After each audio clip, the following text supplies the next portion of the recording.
Okay, I'm here now. Wee woohoo, woohoo, I'm here. Surprise! I'm streaming. Thank you, big guy. Hi, Jennifer. Wow, Abby How are Guy you just guys? And cheered I'm X 2 I'm well. bits. Thank you so much. I'm doing well. I'm going for what do you call this? Fitness outfit for today. Oh yeah, you were. Is that a card game or something?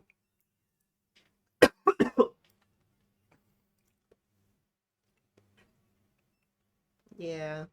Yeah, I was noticing. Hmm. Fuck.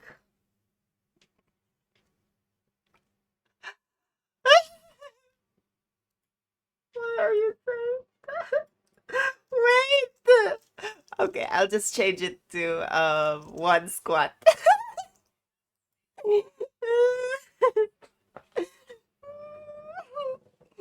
Give me a second. Yeah. I changed my mind. I put one squat. That way they need to give me 1,000 subs. Okay, so that's a good fail safe. Like that's a really good yeah. Okay. Anyway, yeah, I'm doing well. Thank you so much. And yeah, I just had to do a little bit of chores before I start streaming and all that stuff. Well, I wasn't actually looking into streaming today, but I don't know. I guess I was bored and I didn't have anything to do anyway, so here I am. Cause yeah, I'm kind of finished with some chores now. So, um, yeah. Also, I didn't know they had 2 versus 8 on Dead by Daylight. I'm not sure if that's new. So, yeah, I'm gonna check that out later.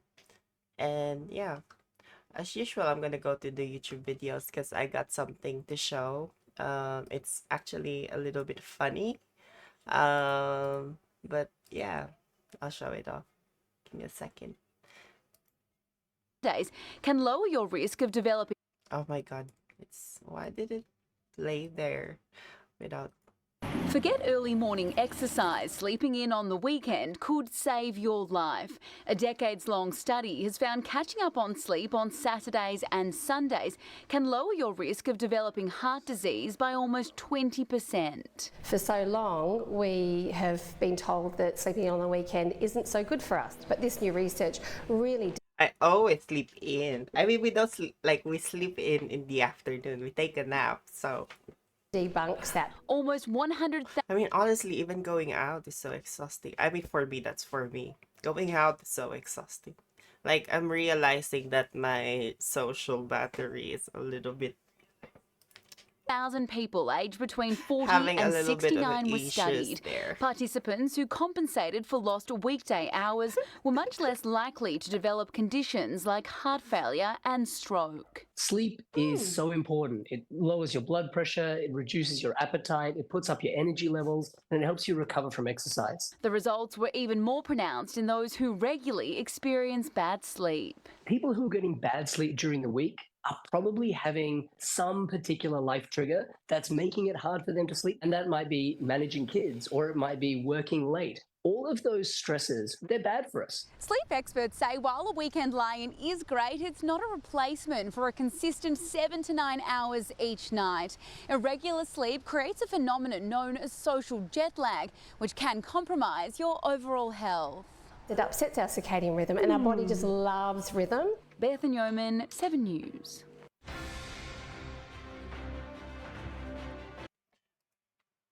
Okay, so there you go, guys. Always think.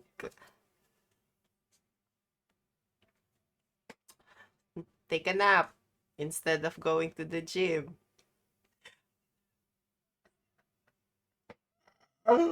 I'm kidding.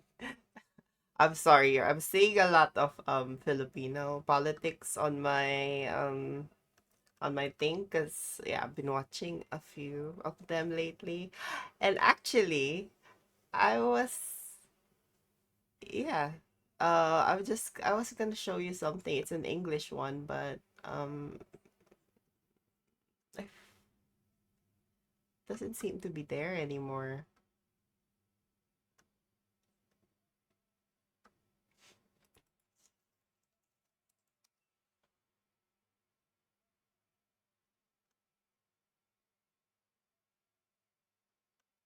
Yeah, never mind.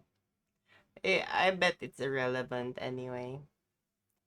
But how about this one? Today we're talking about Kay Jane Karen. Now, I don't know what her first name is, but I would assume that I know her middle and last name. Karen. I'm about to be a Karen if you keep posting shit like this. Now, I was on Reddit looking at r/cringe, as you do, trying to get video ideas, and the first video that I saw was this absolute monstrosity.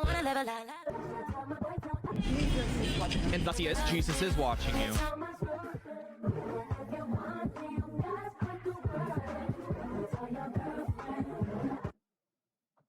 My jaw's not dropped at the shaking of the rump. It's more dropped at just the situation that we're in here. Like, this is an underwear company. If you've ever had a grandmother, the grandmother may have said to you, like, you're going out in public with your undies on. And then you say, Grandma, these are just shorts. And then it's a fun little family gaffe. She's literally going out in her underwear at a Subway as well? promoting what? I don't know, because does that there's mean? really nothing in her description. She went to this fucking weird, of course I have to pause it here on her fucking hole. She went to this thing in New York, the teleportation device straight to Dublin. And of course the comments are phenomenal where it's like, damn, she's having fun and dancing. What's with all the hate? What's with all the hate? Oh, I don't know. Oh, what's with all the hate? Oh, yeah, that's something big guy would say. Dude, did anybody I'm just see that little kid sprint away? kidding. His face was all I'm in the camera, and then kidding. you see this little kid waddle away like little kids do as if they're penguins. He's dancing, he's having fun. And he goes, Jesus Christ, she's bending it over. We can't be having this. Yeah, And that's why that's they ended weird, up though. stopping that thing, is because some lady flashed a bunch of kitties through the It's TV. like, it's not I even a love this beach. girl for her content like this. Usually this is OnlyFans promotion content, but you have to really dig deep. She's doing really terribly at promoting her OnlyFans. The exclusive naughtiest OnlyFans, and then a second OnlyFans, and then she apparently Wow. streams every day on Twitch. Her last stream was 2 fucking years my ago. You God, stream okay, every day, wow. my ace. You're not doing any kind of So subathon, dancing is the way to subathon Twitch out of then. this video and put someone who can actually dance. She's again a classic rage baiter. The earth is flat, birds aren't real, my most genuine self. I understand that this is a new way to gain an audience, but you're only going to be attracting people who really despise you or are attracted to you. Like when you try to turn the page and start doing interviews like, what's your religion? Nobody's going to take you seriously because they just watched you in a Subway dance naked in front of people like Jared from Subway. What's your religion? I'm a Christian. Is there any religion that you wouldn't date? No, I mean, Hallelujah. obviously a good question. First off, is there any religion that you despise and find disgusting? Is there any religion that if you could take all of them and put them in a room and then have them magically disappear, what would that religion be? I'm curious his answer. I mean, I'd prefer to marry with my own religion. What if your dream girl was Muslim? Would you still date her? I'd possibly date her, but I wouldn't marry her because Yeah, I mean, you can't marry her. According to her, Bye. I don't care. I'm sorry. I'm just being myself right now. Just like I said, this stream. Oh yeah, you did. Fuck. Sorry. You didn't say what.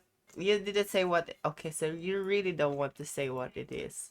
Oh, don't show me anything. I'm gonna be kicked in this thing. Oh. How to teach an Australian to say no. Let's begin. Repeat after me. No. No. That is not correct. No, spelled N-O. No. No. No. That Nah. is actually spelled N-A-U-W-R-E-I-G-H. Say no. No. No. No. No. Wow. No. Oh, I said it. No. Everyone else in the world can say no and pronounce it correctly, but Australians are hopeless. Thank you so much for watching.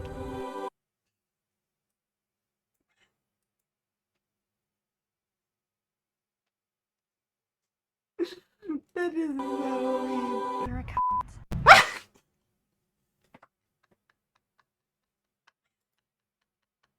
You're a cunt. Yeah. Yeah, you a cunt. You a cunt. Oh yeah, this is true actually. Like yes or no questions in general are hard. Yeah, because yeah. See, I'm using it at the moment like yeah, nah, yeah, nah, nah, yeah, nah, yeah. It's like yeah. It's in between like so what is it? What is it? Nah, yeah or nah? Nah, yeah, nah, nah, yeah, nah.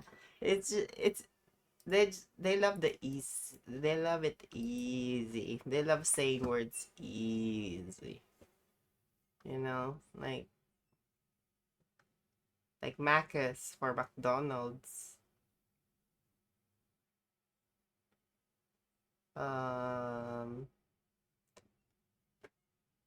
instead of gas station, servo. That's two words. Or wait, let me think about it. Yeah, I couldn't think at the moment. I'm so sorry. It's yeah, I don't know. I don't know. Mhm.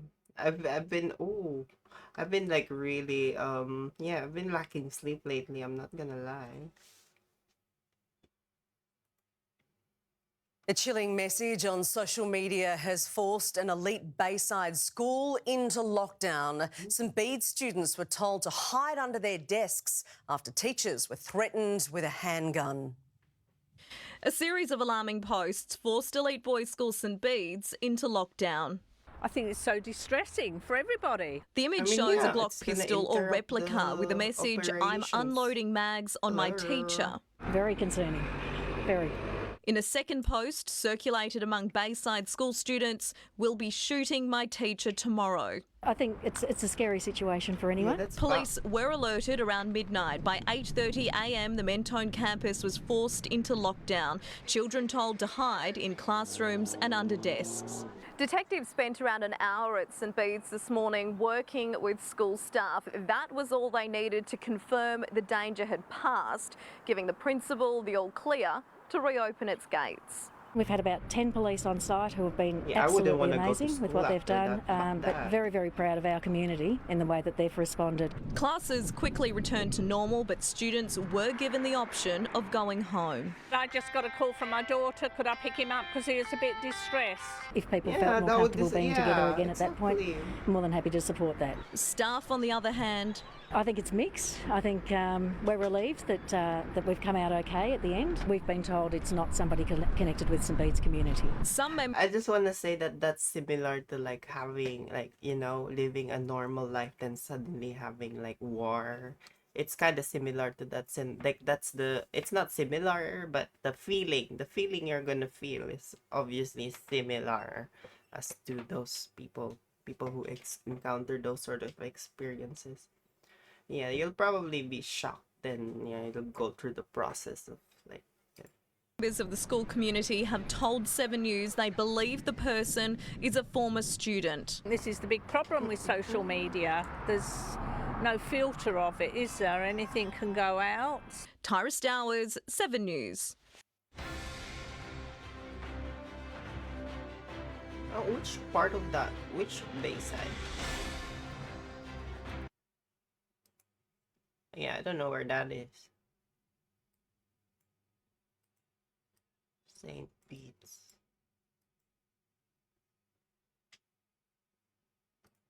Oh, Melbourne. Okay.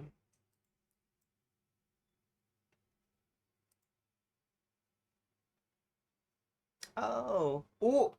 New York's governor ex-aide. Ooh. And a former aide to the New York governor, Kathy Hochul, has been charged with secretly acting as an agent of the Chinese government in exchange for millions of dollars in compensation and gifts. Linda Sun and her husband pleaded not guilty at a court in Brooklyn. She was previously the deputy chief of staff to Ms. Hochul and continued to work in state government until she was fired last year for alleged misconduct. Our correspondent Carl Nasman has more from Washington. It's also not surprising that there are bad apples. Ms. Sun is essentially accused of being a Chinese spy and operating within the state government of New York. She's facing 10 criminal counts, including visa fraud, including money laundering.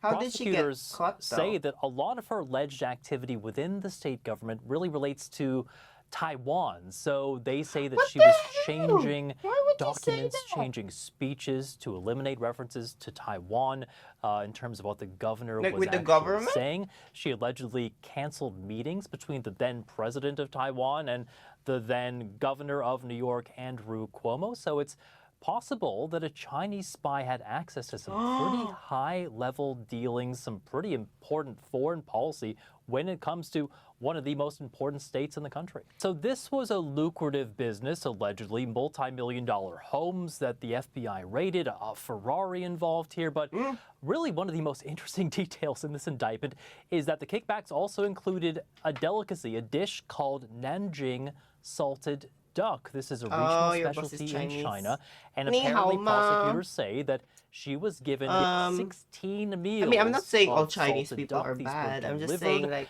and they were some people are prepared by a indeed Chinese tied to government's the personal CCP. I'm not gonna chef. lie, So because this I was have all done. we have you know, our case we're in the used to hearing about Philippines. I'll gold show it bars or after money, this but one. apparently this was kind of a delicious side benefit, a kickback of salted duck involved here. There is so much interest. This was leading really the newspapers and the evening news here in the United States. There's a lot of questions. They want to know how exactly this How might are have you, by happened, the and way, an alleged Severus? Chinese spy Sorry. could actually get this kind of government position for as long I was, as you mentioned. I'm just more sorry. than I'm a just decade just here. shocked you're suddenly There are some calls here. for investigations. The top really Republican glad you're in here, the by the way. state Thank you so much. Congress wants to investigate this. Of course, we should say the governor, Kathy Hochul, she says that as soon as any allegations of misconduct were uncovered, that this woman was immediately fired and reported to authorities, and that's where this investigation and this eventual arrest came from. But you know, this comes at a time, of course, of increased I know you tensions just between came the in country. because There you was see, that you see incident the last type, year you with saw that the spy balloon you that saw was the believed to come from title, China and floating like, across the country. This really does gonna join? highlight the tensions and I the know, I'm issues watching between it. the I'm a U.S. spy, and too. China. So a lot of I'm lawmakers kidding, I'm want not to a be looking spy, into this, sorry. but I'm not a really spy. a crazy story with some very interesting details here coming out from New York. It's Carl Nasman in Washington. Yeah. So we have our case.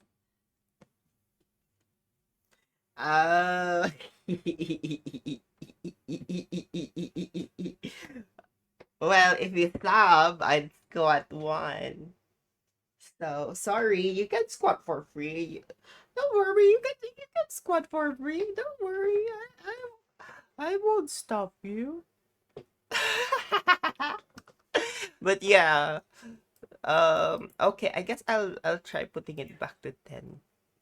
So it's oh no, maybe two squats. I'll change it to 2. Oh wait, 3 squats. Oh wait, 2.5. 2.5 squats. That way it wouldn't be, yeah, because no one will yeah. Anyway, yeah, we have our case in the Philippines as well. They're called POGOs, and basically they're offshore operators that work for Chinese gambling operators.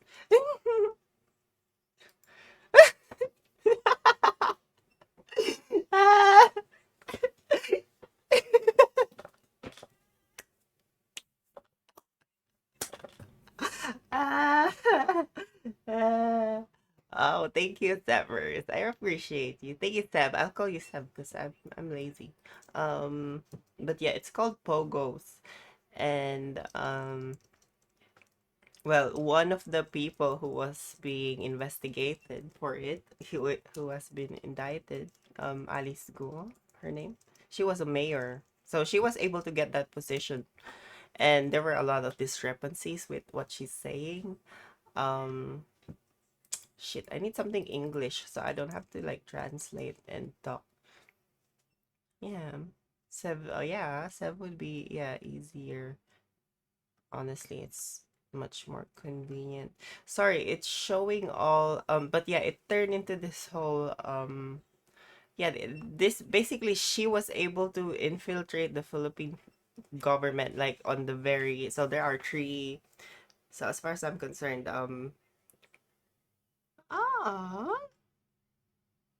I mean, yeah, Sev is a good nickname, honestly. Sev, yeah. Yeah, it is a good nickname. So yeah, in the Philippines, by the way, there are three governments. Yeah, she was able to infiltrate the. Oh no, there are several governments, but she was able to infiltrate one of the, not like middle, just suddenly put her name there, and basically they made a whole compound, and this compound became a hive for Chinese gambling operators. And since a few months ago, she was they made pogos illegal in the Philippines. And so now she's being questioned for all of this shit, like what happened, because yeah, all of a sudden they're finding out that these pogos are involved in a lot of things, including human trafficking, money laundering, possible espionage, among other many factors. Corruption as well is involved. And yeah, torture. They actually tortured a few people, and it actually goes outside the scale of outside the Philippines alone. It actually ended up, the victims are ending up being other people from Southeast Asian regions, Indonesia, all that, Malaysia, all that stuff.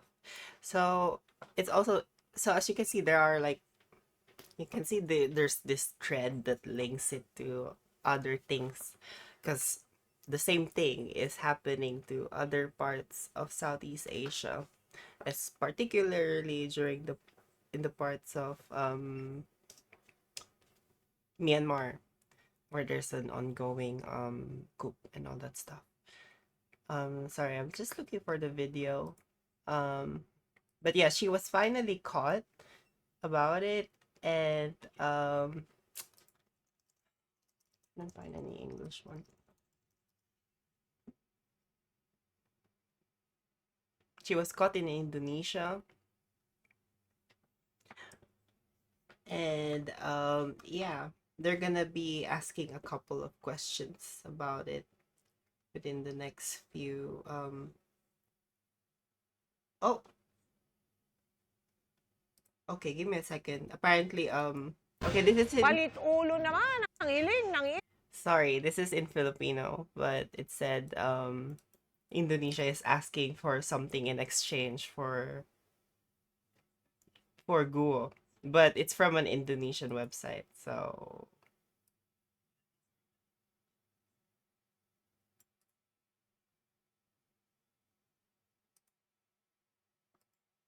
Indonesian government ayon sa ilang Indonesian news website. Gusto umano ng kanilang gobyerno na isuko rin natin ang isang drug suspect na wanted doon pero arestado sa Pilipinas. Nakatutok si Salima Refran. Kung mabilis na napauwi noon mula Indonesia, sina Sheila Guo at Cassandra Ong, hindi raw ganito ang sitwasyon ni dismissed Bamban Mayor Alice Guo. Hindi ganun kasimple, pero there are other issues between Indonesia and the Philippines that have to be resolved when it comes to this. Marami tayong pending incidents. At baka malagay si Alice Go sa gitna ng pending incidents para magkasundo ang lahat. Immigration ang humuli noon kina Sheila at Cassandra at na-deport sila dahil sa immigration violation kaya napauwi ng bansa. Indonesian police naman ang nakahuli at may hawak kay Mayor Guo, kaya PNP at Department of Interior and Local Government ang pangunahing kausap ng Indonesia tungkol dito. May mga bagay pa raw na kailangang plansyahin sa pagitan ng Pilipinas at Indonesia. It will depend on the certain... Tagalog, they're speaking Tagalog and English, if you actually notice. So their the Philippines is the Philippine Constitution is dominantly English, so it's in English. So yeah, most of the time they're using English as a way to communicate. Elements and certain situations emanating from Indonesia at the Indonesian authorities at makikipag-usap rin tayo dyan. And we will The also, DFA will be talking to them also. Hindi din detalye ni Remulla kung ano ang mga isyong ito. Pero lumalabas I know, sa ilang Indonesian news websites na kapalit ni Guo, hinihingi ng BPO call Indonesia center, na i-turn over sa kanilang the Australia na si Philippines, Gregor Johan Haas, isa sa mga most wanted na drug suspect sa Indonesia at sinasabing miyembro umano ng Sinaloa drug cartel ng Mexico. Naaresto si Haas sa Bogo, Cebu noong Mayo sa bisa ng red notice na inalabas ng Interpol matapos siyang kasuhan sa Indonesia kaugnay ng smuggling ng droga, krimen na may parusang kamatayan doon. Gayunman, magpapadala ng team ng NBI agents at senior prosecutors ang DOJ para umalalay sa pagpapauwi kay Guo. May tinitingnan na raw ang Department of Justice na ilang immigration personnel na maaaring sangkot sa pagpupuslit kay Guo palabas ng bansa. Nagpupuslit papasok nung araw yung Pastillas gang. At nagpupuslit din sila palabas. Kaya alam natin, meron talagang gumagawa niya sa immigration. Yan ang ating tinitingnan ngayon. Pag-amin pa ni Remulla, hindi na raw niya kinakausap ngayon si Immigration Chief Norman Tansinco. Why is he Kasunod not ng hindi showing agad up anymore? pagsasabi sa kanya na nakalabas na ng Pilipinas si Guo. Umamin si Tansinco sa Senado na August 15 pa niya nalaman na wala na sa bansa si Guo, pero pinagbigay alam lamang sa DOJ noong August 20 o sumunod na linggo. So basically, one of the officials, I think you kind of understood it. He knew that she was about to leave a week.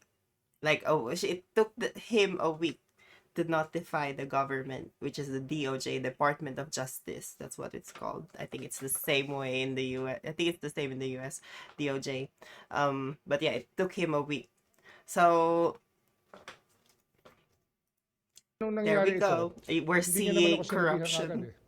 Marahil alam niya na matagal yan bago ko nalaman. Hindi tama yung ganong klaseng asal na hindi mo papaalam sa DOJ o secretary. Yun ang nangyayari sa opisina mo. Sinusubukan pa namin kunin ang pahayag ni Tansinco kaugnay sa mga pahayag ni Remulla. Ang PNP naman, nag-iimbestiga rin kung may mga pulis na tumulong sa pagtakas ni Guo sa bansa. And when lumabas po sa investigation po natin na meron pong mga pulis na tumulong po dyan, no secret car. So they're saying that there's a policeman. People from the policemen here are they're referring to the PNP, Philippine National Police. So this is actually I personally, this is my opinion. I have a feeling that there are some holes in the whole PNP, and I'm hearing it from my I'm hearing it from my mom alone, because there was apparent so my brother was trying to do a car, some sort of transportation rental hire, blah blah blah. Basically, he was trying a venture with my parents, and the cars were stolen by a syndicate, like 2 cars. They were able to steal 2 cars, they had all of this shit documentation and all that. And it ended up tying to the fucking Philippine National Police. So, how would you expect someone who's just trying to make it out there to actually do something? You know? In a way, I feel bad for my brother, because, that was a lot of money. wasted. And insurance in the Philippines are shit, especially for yeah, they lack it. I think that's one of the shitty parts about the Philippines, but given its climate, yeah. I also want to say that yeah, it's next to other islands as well, which makes it so much easier to like, yeah, basically smuggle people outside other countries. On the north of the Philippines is Taiwan. And if you go to the farthest island of the Philippines, which is Batanes, you can actually hear the chickens croaking from afar. So that's how close these countries are. It's so easy. So yeah, personally, I think the Philippines needs like a lot of improvement when it comes to Navy and all that stuff, like coastal police, if that makes sense. Papanagutin po natin But ang sinumang yeah, pulis na mapapatunayan po nating tumulong sa as you ginawa can see, pong pagtakas po ni Alice corruption. Para sa GMA Integrated News, Sanima Rafra, nakatutok 24 oras. Okay, bye. So I'm not sure if that made sense. But yeah. Oh my god, wow. Now my... Ooh! Never... Oh, I want to see this, because yeah, I watched this them. is Dr. Grande. Today's Is question this long, is, big guy? can I analyze the case of Amy Slayton? Just a reminder, I'm not diagnosing anybody in this video. If you have any only videos, speculating send about what it to could be me, by happening the in a way. situation Oh, like it's not this. that long. Okay, give me a sec. I'll play this one. This level of dedicated... Yeah, what's going on? So today is my husband's funeral. Funeral? I'm sorry for your loss, but girl, why you out there suns out, buns out? You need to be getting ready. Unfortunately, I cannot make because obviously I am busy here in Tunisia. Ain't like you out there protesting human rights, girl. You at the beach tanning. I would have loved to have gone. We were together for 17. Wow, nah. Yeah, from this picture alone, it sounds like she's having a good time in the sun. I hate the sun. Beautiful. Unfortunately for me, he did decide to die on the week I had planned to come on holiday, so I did make the decision not to go. Say what now? I need a holiday at the end of the day, and my holiday is way more important than sitting in a church watching people cry. What the hell? I would love to give him a good send-off, so I'm going to get absolutely drunk tonight with this new guy that I met. I know this bit. I'm going to raise a glass for you, Jeremy, because you were... Wow, it's obvious that she didn't an like amazing the dude. husband, very rich. I can't wait to do the will reading when I'm home. You gonna do the what? I have made sure I'm going to be home in time to do the will reading because I would not miss that for the world, because obviously I am due to get a lot of money. So money is more important than 17 years of marriage with a man that you was married to that was good to you. Off. That's a very, very I really important hope thing so. to me. So I hope you have a good funeral stay, Jeremy. Love you. Mwah. Jeremy gonna haunt your ass. Good things have to Yeah. come to an end. She take my money. Yeah, that's why I always say, like, girls and boys. Let's just say it. There are fucking bad girls and bad boys out there. So yeah, take care of yourself, okay? Take care of yourself. Don't fall. Don't fall. Don't fall into the hole. I know the hole feels good, but you shouldn't. Yep, no. No. But If you enjoyed this video, please okay, like it. anyway, sorry. I was let me check this 1,000 Pound Sisters. Because yeah, Amy Slayton I actually like her. So it sucks to hear that she was like, yeah, manipulating people. Hello, this is Dr. Grande. Today's question is, can I Maybe analyze the case of manipulating. Amy Slayton? Just a reminder, I'm not diagnosing No anybody in this final video, say yet. only speculating about what could be happening in a situation like this. If you enjoyed this video, please like it, subscribe to my channel, and consider supporting me on Patreon. I will put the link to Patreon in the description for this video. First, a look at the background of this case. move to the timeline of the crime, then offer my analysis.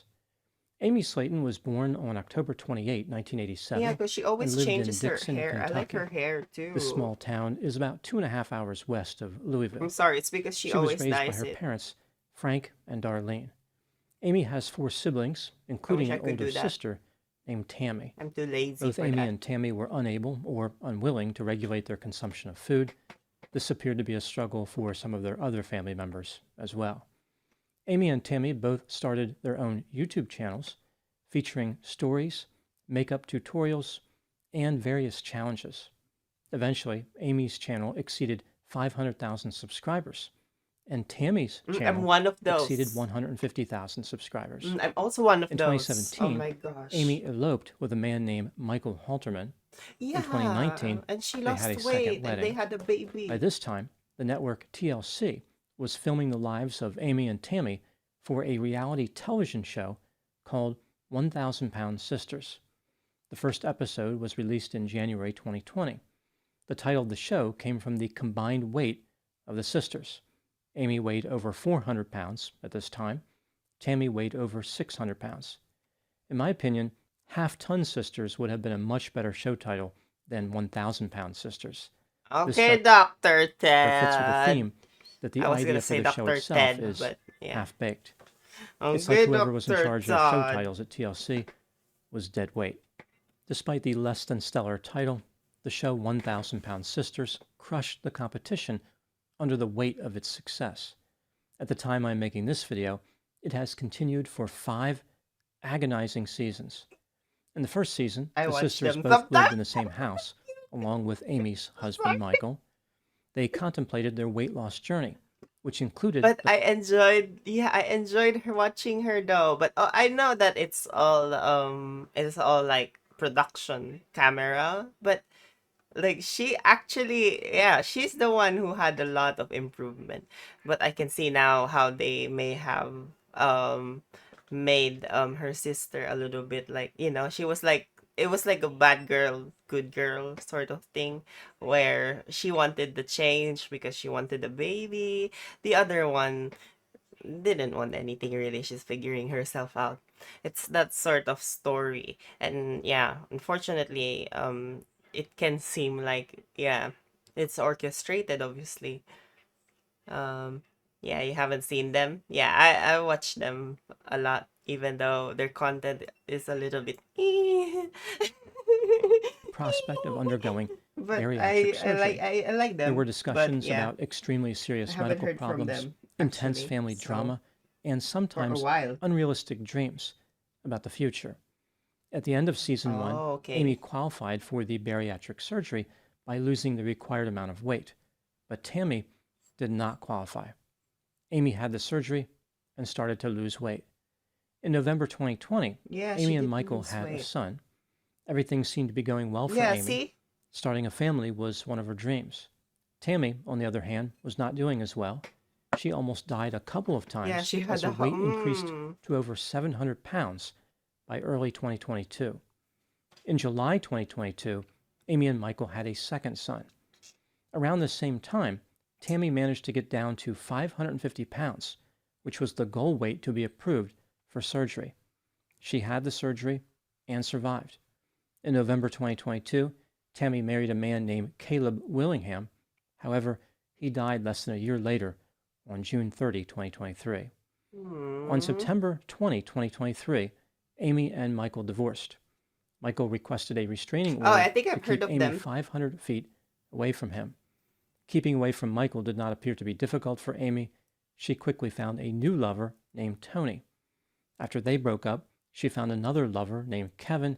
This relationship ended as well. At the end of season 5 of the reality show, Amy was down to 275 pounds, and Tammy was down to 225 pounds. Given this outcome, I think they TLC got could have married. renamed the show 500 Abby, Pound one Sisters, of the twins. or, as I would recommend, Quarter One Ton of them Sisters. got married. Now moving to the timeline of the crime.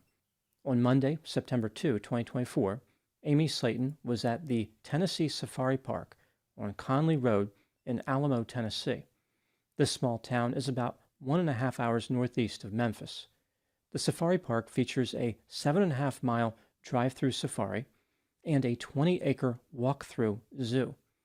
According to the website, one of the highlights of any visit should include feeding a giraffe and getting a slobbery kiss from its 1.5-foot tongue.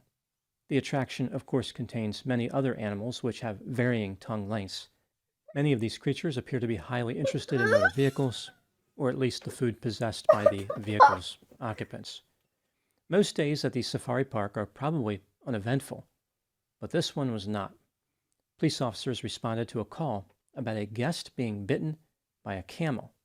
When the police arrived, they searched for the combative and cranky camel. However, they found themselves overtaken by a suspicious odor coming from a vehicle occupied by that's what Amy Slayton. Ultimately, Amy was arrested and charged with illegal possession of Schedule 1 and Schedule 6 drugs, as well as 2 counts of child endangerment. The drugs she allegedly possessed were mushrooms and marijuana. Schedule 1 refers to drugs with a high potential for addiction and no accepted medical use. This includes mushrooms. There is no such thing as Schedule 6 in the federal system. Rather, this is a designation that the state of Tennessee uses. Schedule 6 refers to substances that have a low potential for addiction, like marijuana. A man named Brian Scott Lowhorn, who was in the vehicle with Amy, was arrested on the same charges. There is no word on whether the police were able to apprehend the camel. There may be no end in sight for the cantankerous camel-crunching nightmare at the safari park. The camel may actually be an important witness. The state could offer a plea deal to testify against Amy. Now moving to my analysis. The television show 1,000 Pound Sisters has received... I think it's not really about the shrooms. It's about the environment, like her, you know. ...a wide variety of feedback from viewers. I want to try Some people mushrooms. find the show to Sorry, be I want to try it. I'm inspirational not gonna lie. and courageous. Oopsie. From their point of view, the show chronicles the journey In Australia, of 2 they do brave some women studies with mushrooms, psychedelics specifically, but it has to be with a doctor, like a psychologist or a therapist, and it's expensive apparently. trying to fight their So, battle yeah. with a food addiction. The sisters struggle to interact with the world around them. The show features romantic interactions, grave health concerns, death, and lighthearted moments I of did comedy. hear that a lot from Medical some, problems are dealt with in a brutal I and want to do honest it with manner, someone, which may if be a ever. wake-up call for Like, people not struggling alone. with similar difficulties. Other people who watch the show disagree. They do not find it to be appealing and do not Fair, see it as fair, having fair. any redeeming value. Do you They do them believe it is too focused on regularly? the dramatic elements and highlights the nonsensical behavior of arrogant and superficial characters who lack insight. One of the major complaints revolves around the idea that the sisters are viewed with a lot more compassion than substance users. For Mhm. example, Like the once in a sisters have while. access to expensive surgeries and other Yeah. healthcare interventions, I mean, it's cool. whereas It's people cool that you addicted to can access it like substances that. often struggle to access resources. How is a food addiction any better than a drug addiction? The show runs the risk of glamorizing the excessive consumption of food as if it is somehow less dangerous than drug use. After watching a few episodes, I believe that both the show's supporters and detractors have a few good points. The story of the sisters could be thought of as inspirational, but the Yeah. profound lack of insight is frustrating to watch. One could argue the show accurately captures many aspects of I food honestly addiction. thought she Being frustrated changed. is part of the experience But of an guess outside not. observer. Watching the sisters repeatedly run through the cycle of success and failure can be painful because the same mistakes are being made over and over with little or no recognition Yeah. of the core problems. No awareness. People who work with addiction see this No. every day. This brings me to the arrest of Amy Slayton. It sounds like she was caught with some pretty serious drugs. Amy, of course, maintains the presumption of innocence. But in the event she is guilty, in reality, what could have happened here? This is just a theory, my opinion. In the world of mental health counseling, including providing psychotherapy to those suffering from addiction, there is a phenomenon called addiction replacement. It is also referred to by other names, including addiction substitution, addiction transfer, and cross-addiction. Essentially, the theory behind addiction replacement is that the tendency to become addicted is what drives addiction, Yeah. not the characteristics of a particular substance or behavior. For instance, Oh. if a person is addicted to heroin, banning heroin will not solve the problem. The individual may have a preference for heroin, but they will find a replacement for the drug if they can no longer access it. If they can no longer That's true. That's actually true. find any drug, they will still manage to secure a replacement for the addictive behavior. The For resilience example, of they may start eating excessively, shopping excessively, gambling, or projecting into other things like spending this and that.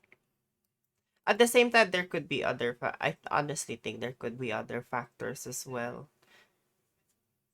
Like, I bet your past, your story, like, I always put value into their history, obviously, because I think, yeah, there's or something smoking. there. There will always be another destructive behavior in the line. The theory of replacement addiction is consistent with the idea that mental anguish drives addiction, like depression or anxiety. The addictive behavior masks the pain. It makes life bearable. Telling someone who has a food addiction to reduce consumption is good advice, but it is not the advice that will remedy the addiction. The destructive eating is a symptom of another condition. Perhaps this is what happened in the case of Amy Slayton. As she achieved some success in reducing food consumption, the underlying pain came to the surface. The food served a purpose, and now it was gone. The drugs that she allegedly possessed functioned as a substitute for the food that she was no longer consuming. It's worth noting that addiction substitution does not always happen when a person reduces the primary addictive behavior. Studies show that some people I love engage food in what's too, called especially if it's. concurrent I recovery, think we mentioned that meaning before. the reduction of the Especially primary if it's addictive made by behavior someone. is accompanied by the reduction of all their Except when addictive it's not behaviors. good, obviously. Concurrent And if it's recovery is more likely unsanitary, to occur that's in another people who are story. actively seeking mental health counseling and are serious about recovery. So it's really based on the level of motivation. Addiction substitution is more likely to happen when people are not seeking treatment, when their motivation is low. It is predicted by being wealthy, having poor coping skills, having a severe addiction, possessing inferior self-help strategies, being surrounded by a poor support network, and by the presence of other mental health symptoms. Unfortunately, addiction substitution often predicts a bad outcome. Not only is the new addiction destructive, the primary addiction often returns. Now moving to my final thoughts.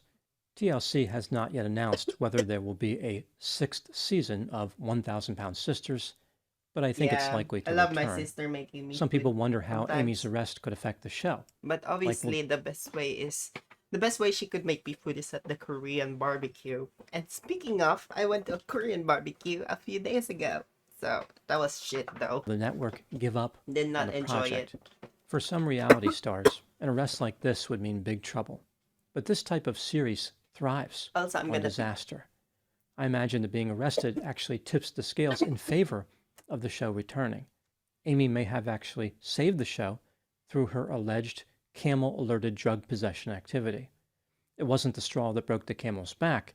Rather, from TLC's perspective, it was a weight off their mind. Those are my thoughts in the case of Amy Slayton. Please put any opinions and thoughts in the comment section. They consistently generate an interesting dialogue. As always, I hope you found my analysis of this topic to be informative. Thanks for watching.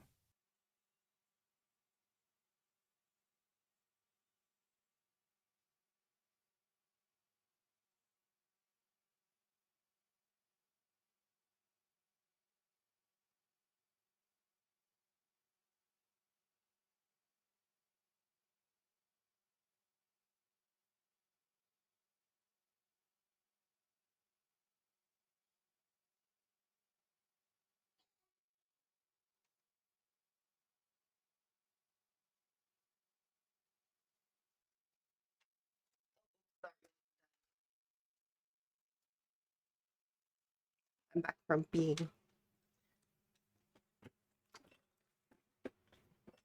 Okay. There's a new border security episode, so I wanna watch it. Yeah.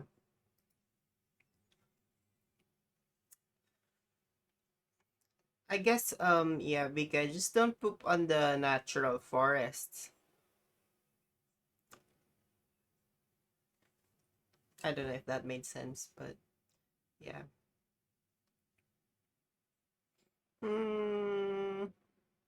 Should I play something or should I watch something? I don't know what to do really.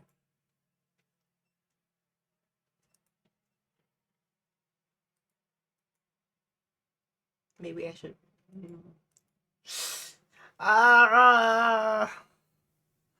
Oh my god, my eyes are tired. I cannot. Oh my god, I'm seeing the fucking deadlock staring at me in the eye. I'm gonna close. Oh no. No.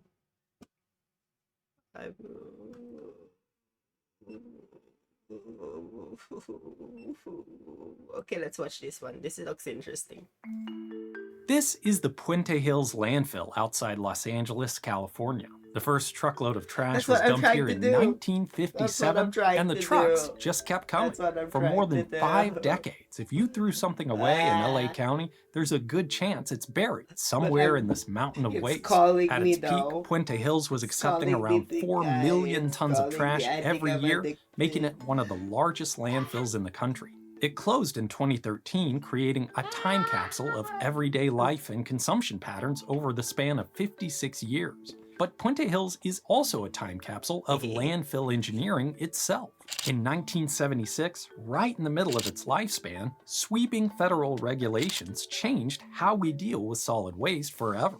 You probably don't think too much about where your trash goes, and that's kind of the whole point. You know what? Whenever I think of landfills, I think of like giant piles of trash and then the scavengers trying to make, because that's what landfills look like in the Philippines, unfortunately. Like the lack of management. I think like for it to be like beneficial, it has to be, you know, the what sort of materials are they putting in that landfill. Like, I think those things matter. Not just like chucking plastic and then building up a fucking city of fucking garbage. The solid waste industry to make sure you have the ability to throw something away without it having a serious negative consequence on the environment or public health. There's a larger conversation to be had about the amount of waste we generate and how much of it can be recycled or reused, but there's always going to be stuff that just doesn't hold enough value to be kept. Trash is an inescapable element of the human condition, and I think you're going to be surprised at how complicated that really is. When Puente Hills opened in the 50s, a landfill was pretty much just a hole in the ground where trash was dumped. By the time it closed, landfills were highly engineered holes where trash gets dumped. And I have a scale model of a landfill in the garage to show you how it all works. I'm Grady, and this is Practical Engineering. He always builds like I like this dude. He's really good.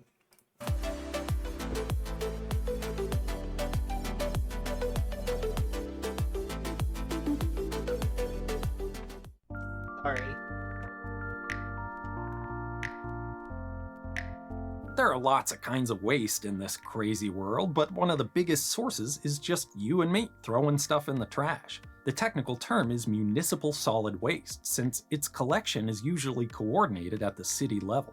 There are a lot of ways to manage it once it's collected, but the most common by far is disposal in a landfill. And one of the biggest parts of landfill engineering is just deciding where to put one in the first place. The main goal of a landfill is to maximize the volume of waste that can be stored there, while minimizing the cost and the environmental impacts too, which turns choosing a suitable site into a giant geometry problem. I have been watching Digging a this hole for a sounds like an while. obvious choice, but consider this. Digging a hole is expensive, and not digging a hole is free.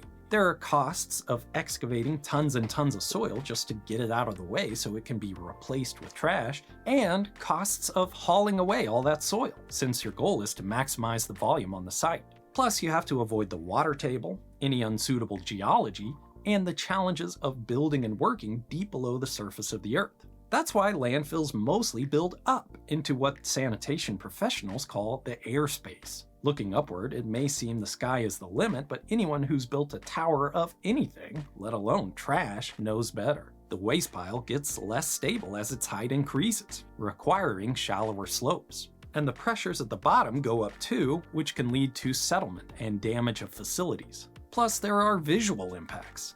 The bigger the garbage heap, the bigger the eyesore, and people are only willing to look at a landfill so tall. Yeah, that's They can't true. be too close to airports because they attract birds that can interfere with planes. And they can't be too close to homes, parks, playgrounds, and other places people congregate for obvious reasons. Of course, there's floodplains and wildlife habitat to avoid as well, and you don't just need a place to put the trash, you also need a scale house to weigh the trucks coming in and out, a shop and storage for the equipment, and sometimes a place for ordinary citizens to drop stuff off. Finally, you need a spot that can handle the huge increase in truck traffic coming and going practically nonstop. Pretty much, if you can get a college degree in it, it's gonna come into play when Yeah, I don't think they're 24 hours as well, are they? Like, is your garbage 24? It depends, I guess, on your state, like which place you're from. But yeah, I think yeah, where to store them is one thing. citing a landfill, geology, geography, It's making me wanna play SimCity.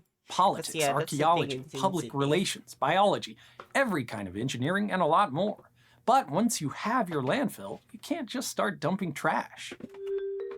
Let me show you why with a demonstration. And I have some help from my shop assistants.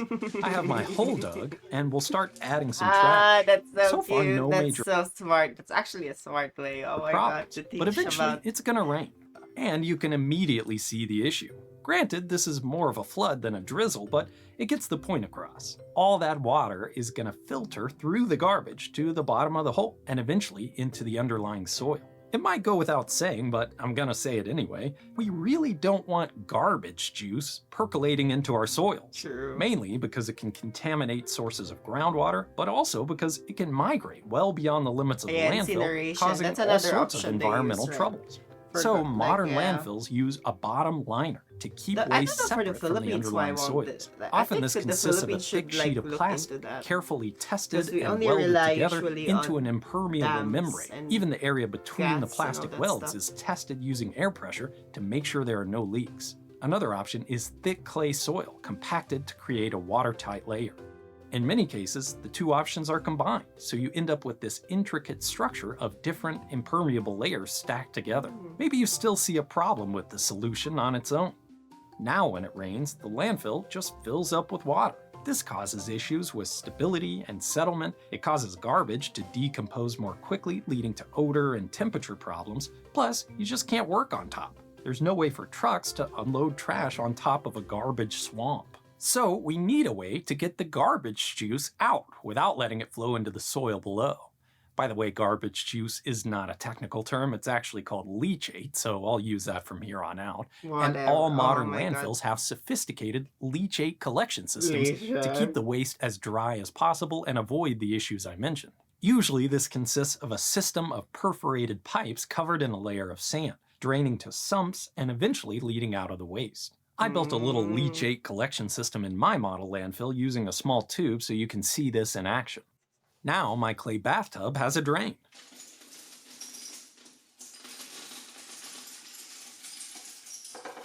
When the rain comes, the water that makes its way into the waste is able to flow out of the landfill, keeping it from becoming a swampy mess. This is a little simplified compared to a real landfill. I've made a video all about French drains, which is much closer to what a leachate collection system consists of if you want to learn more after this. Obviously, in my example, the leachate collection system has to penetrate the bottom liner, which can be a potential source of leaks. So these penetrations are sealed really carefully in the real world, or the collection system just uses pumps and risers that run up the slope of the landfill to the top, so no penetration system is necessary. Of course, now you have a stream of leachate you have to deal with.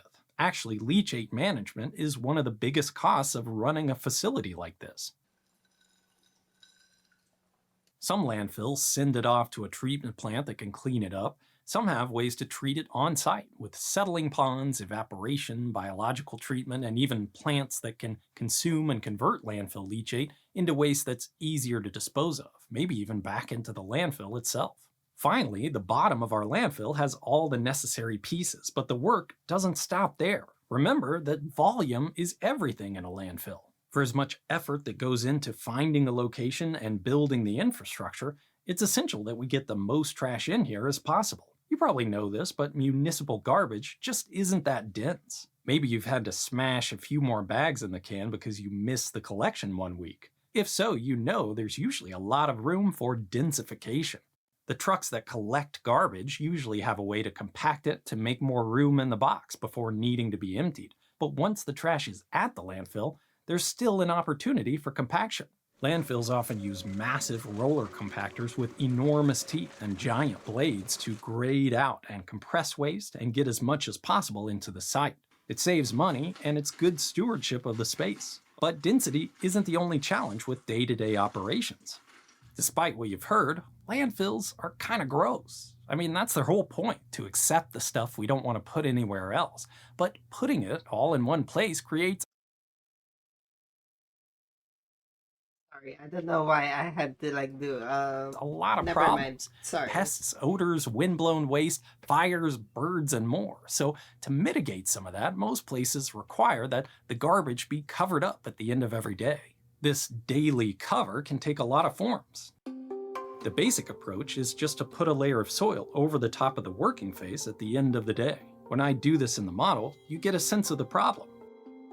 All that clean daily cover is taking up precious space in the landfill. One option is to trim it back off each morning before the trucks start arriving, but that's a Sisyphean task of just moving tons and tons of soil around each day. Other alternatives for daily cover are tarps, or just holding back certain types of waste that are more inert, like foundry sand, foam, paper, and shredded tires. They're going in anyway, so you might as well use them on top to cover the more disagreeable stuff overnight. Those alternatives can also help avoid leachate getting perched within the waste, encouraging it to continue downward to the collection system. Ideally, a landfill will last for decades, slowly filling up by packing in as much waste as possible. Throughout the course of operating a landfill, there's constant testing of groundwater, surface water, leachate, air quality, and more to make sure they're not exceeding limits. Landfills are usually built in smaller cells, so you don't have to manage this huge area of waste all at once. A cell fills up, you put soil over the top, called interim cover, and start a new one within the landfill. But eventually, you reach the top of the airspace, and the landfill reaches the end of its useful life. And closing a landfill is not an easy job. Of course, you have to cover all that waste up, creating a mountainous sealed tomb of garbage. That final cover has to keep the water out to reduce the volume of leachate you're having to collect and treat over time, but it also has to keep the garbage in. And not just the garbage itself, but everything else that comes with it, like smells and leachate and pests. And it has to do it basically forever. So just like the bottom liner, the final cover over a landfill is usually a system of multiple layers, including compacted soil, membranes, and fabrics. And then you have to get the grass to grow to protect the soil from erosion and damage over time. I don't have time to wait for grass to grow in my demo, so I'm cheating a little bit. But the fun isn't quite over yet. The waste may be sealed up, but that doesn't mean it's inert. In fact, there's a lot of chemistry and biology happening inside a landfill. And a lot of those reactions generate gases like methane and hydrogen sulfide that can create pressure, heat, smells, greenhouse effects in the atmosphere, and the potential for explosions. So one of the steps in landfill closure is to install wells that can collect the gases from the waste. Usually these consist of vertical pipes connected to a blower that constantly draws air to a collection point. There's a lot that goes into these systems too. You can't pull too hard or you might draw oxygen into the landfill, changing the reactions and microbiological processes and creating a potential for a fire within the waste. Plus, the gas includes a lot of humidity, so managing condensation creates another liquid stream that has to be collected and treated. Once it's collected, the landfill gas can be flared, combusting it into less environmentally harmful constituents. Another option is to put it to beneficial use to create heat or even electricity. The Puente Hills landfill I showed earlier has a gas-to-energy facility that's been running since 1987. And even though the landfill is now closed, it currently provides enough electricity to power around 70,000 homes. Once a landfill's closed, there's not a lot you can do with it after that. It's a big sealed-up mountain of trash after all. Owners are generally required to look after a closed landfill for at least 30 years afterwards, inspecting for leaks, monitoring the air and water, and repairing any damage. Those costs have to be built into the rates they charge since there's not a lot of benefit or revenue after closure. But with all that open space and carefully maintained landscaping, one option that many landfill owners are trying out is parks. And I love this idea. They say, we're willing to put our money where our mouth is and invite the public to spend time here, to enjoy this place that used to be, one of the least enjoyable places you can imagine. Puente Hills in California has big plans, including trails on the slopes, biking, slides, gardens, and more. It looks like it'll be a really nice place to visit when it's done, and it also puts the whole concept of landfills in perspective. Of course, we have a lot of room for improvement in how we think about and manage solid waste in this world. Landfills seem like an environmental blight, but really, properly designed ones play a huge role in making sure waste products don't end up in our soil or air or water. It's not possible to landfill waste everywhere. Many places are too densely populated or just don't have enough space. But where they are, the environmental impacts are relatively small. Just consider the resources that go into them. I pay about $20 a month, probably a little on the low end of the national average, and that buys me 64 gallons, about a quarter of a cubic meter of space in a municipal landfill per week.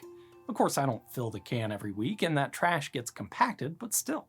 Do that for a decade, and your $20 a month is paid for the volume of a modest apartment. It's covered the cost of building the lining and collection systems, the environmental monitoring, the daily operations, the closure, the gas collection, and the maintenance for at least 3 decades afterwards, and for your trash to stay there effectively forever. It's almost free real estate. Not that you'd want to live there. But my point is, landfills are a surprisingly low-impact way to manage solid waste in a lot of cases. I hope the future is a utopia where all the stuff we make maintains its beneficial value forever, but for now I'm thankful for the sanitary engineers and the other professions involved in safely and... Yeah, that's what this guy does. He shows appreciation to that. Those are actually tiny things we don't notice in our everyday lives, Like toilets. We never actually appreciate the benefit and the things it did for us as humans. Sanitation and all that stuff. Economically dealing with our trash, so we don't have to.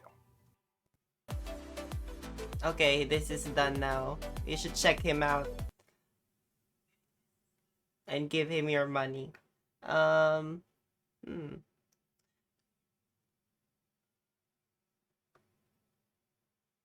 Oh, this is English. Okay, now I'm gonna check some politics. Okay, Filipino politics. I'm sorry. State auditors flagged lapses in a multi-billion peso school feeding program of the Philippine Education Department. Gazette's Paige Javier tells us Vice President Sara Duterte insists no funds were misused in the program when she was Education Secretary. Insect-infested or moldy Nutribuns, poor packaging, rotting food items, and irreconcilable expiration dates. These are some of the findings of the Commission on Audit in its annual audit of the Department of Education for fiscal year 2023, involving the implementation of the 5.69 billion pesos school-based feeding program. The program was meant to provide nourishment for the growth and development of beneficiaries and help boost their immune system. Students were supposed to receive hot meals or ration food and milk, but the COA said not all beneficiaries were able to receive these due to various lapses. The agency also found that the milk supply either arrived late or was not delivered in 21 school division offices across 10 regions. This happened even though the funds were reportedly released in the first quarter of 2023. The COA said the guidelines of the feeding program were also not followed as schools distributed food items to students not considered undernourished to avoid spoilage. ACT Teachers Party List Representative Franz Castro called for an investigation into the matter and for the blacklisting of erring suppliers. Hindi rin katanggap-tanggap na magde-deliver na expired pagkatapos ibabalik na lang. Hindi yun magandang practice, no? At dapat po maimbestigahan. Ito, kailangan nating, tama nga si Secretary, no, blacklisted yun, or kailangan talaga natin ng report kaugnay dyan. School officials vow to work closely with suppliers and tap health professionals to ensure they comply with safety standards and the food items are delivered in a timely manner. COA also found out only 3% or 192 of its more than 6,000 target classrooms were built by the DepEd during the last year of Vice President Sara Duterte as chief of the agency in 2023.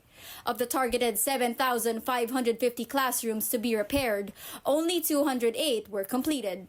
DepEd Secretary Sonny Angara said he was open to suggestions to resolve the issues. Meantime, House leaders want to investigate the alleged irregular bidding of laptops and other electronic devices during the stint of Vice President Sara Duterte as Education Secretary. On Monday, House Assistant Majority Leader and Ako Bicol Party List Representative Jill Bongalon raised an alleged conspiracy behind the DepEd's 8 billion peso computerization program, which was bid out twice. Bongalon suspects the process was rigged since the price of the laptops went up during the second bidding that involved the same set of bidders. Ang impormasyon na nakarating po sa akin, ito pong mga disqualified bidders ay sumali po ulit sa bidding. And worst, Madam Chair, they all qualified in the bidding, but the variance during the rebidding is only 1%. Sayang yun eh. 24% sana ang nasave ng ating gobyerno. Ito po ay nagkakahalaga ng 1.6 billion. Probably there's an irregularity in the procurement. At meron pong nangialam dito. Yun pong paniniwala ko. Yun lang po yung aking kini-question dito. The possible irregularity, the graft and corruption that is so patent in this bidding. Sa madaling sabi po, Madam Chair, rig po yung bidding. This prompted lawmakers to require the agency to present all bidding documents related to the program. Another House leader, Gabriela Women's Party List Representative Arlene Brosas, also slammed the DepEd's failure to deliver nearly 20,000 laptops needed for e-learning in public schools. A recent budget hearing revealed more than 12,000 laptops for teachers. Also, I wasn't able to vote for the Philippines because, not really I'm not gonna waste my time. The nearest consulate I have to go to is in Sydney. So I'm and about 7,500 for non-teaching personnel have not been delivered. According to the COA's 2023 report, this delay occurred during the tenure of then Education Chief Duterte. Another issue hounding Duterte is the DepEd's 112 million peso 2023 confidential fund. In a statement, Senator Risa Ontiveros pointed out that the allocation of such a significant budget to an agency mandated for education, not conducting surveillance, was misguided from the start.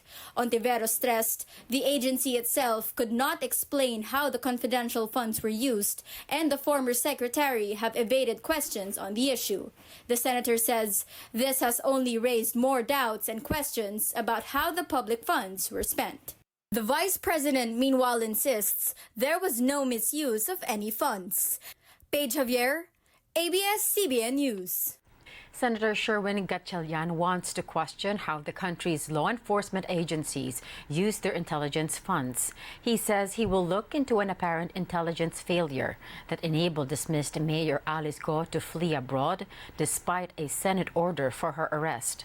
Gatchalian says Senate deliberations on the proposed budgets of law enforcement agencies should find out how funds are spent on their intelligence networks. Go evaded an immigration outlook bulletin and slipped out of the Philippines to Malaysia in July.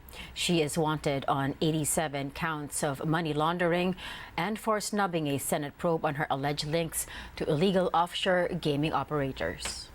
The Church of a Wanted Preacher, Apollo Kibuloy, denies human trafficking happening inside the kingdom of Jesus Christ. Oh my God, that guy. Oh my God, he has a website. Do you guys know that he has a fucking website? So if you guys know who hosts his websites, please report this dude, because he's a he's the a Davao fucking... police said they found a room which allegedly belongs to Kibuloy surrounded by... He's a PDF. That's what he is. He's a PDF who fucking takes advantage of people. More rooms It's a for very women. convincing 15 minor girls were televangelist. also found in the area. But the KOJC insists they are part of the group's religious activities. May mga bata talaga doon kasi part 'yun ng ating ministry po ng KOJC. Meron nga silang Children's Joy Foundation that they actually cater to orphans. Pero Shut up. That's not actually, no, they were actually being like investigated by the FBI. Oh, well, is it the FBI or the US DOJ? But they're being indicted in the United States because they were able to infiltrate the United States. So, hello? If to think about it, like, even the Philippines is calling him, like, hello? But yeah, nothing's happening. Unfortunately, in the Philippines, nothing's happening. Which is really, like, disturbing. Like, it's just giving them a lot of time to escape, to leave the country, and how easy it is to just use boats to pass through, or luxury yachts, whatever you duda kami, think. baka meron na naman silang plinant dito na mga bata na hindi nga stay dito, no? Police have been searching the Davao compound for 12 days now, insisting the pastor is hiding underground. House lawmaker Rodante Marcoleta, meanwhile, urges the Commission on Human Rights to investigate the manhunt due to what he calls possible violation of worshippers' rights. Our regional office is still conducting its investigation, and we expect the regional office to submit its recommendation the soonest, Your Honor. An assurance from President Ferdinand Marcos Jr. as the Philippines reels from severe tropical storm Enteng. The president says government resources are fully mobilized to manage the situation. He adds the Social Welfare Department has so far distributed 16 million pesos worth of assistance to areas badly hit by the storm. Some 65 million pesos more in standby funds can be tapped for aid. Marcos also calling on local government units to address waste management issues in the wake of the storm. He also says clearing operations are underway in affected national roads while power restoration efforts are ongoing. Blah, blah, blah, blah. WD Chief Rex Gatchalian says even if floods continue to subside, relief operations will continue. The agency has pre-positioned about 1.7 million food packs across the country. Humuhupa na yung baha. I don't know if I'm Siyempre, real, honestly. Meron pa rin tayong Am I mga real? nananatiling mga evacuees sa evacuation center like in Rizal and here in San Pedro kasi meron pang areas na danger zones like sa Rizal na ayaw pa nila pauwiin yung kanilang mga mamayan. Pero Oh yeah, I was also like looking into this. I'm glad that it's like, I think as far as I'm concerned, oh, what the hell? I think the storm is no longer there. I'm not sure actually. Let me see. The hell?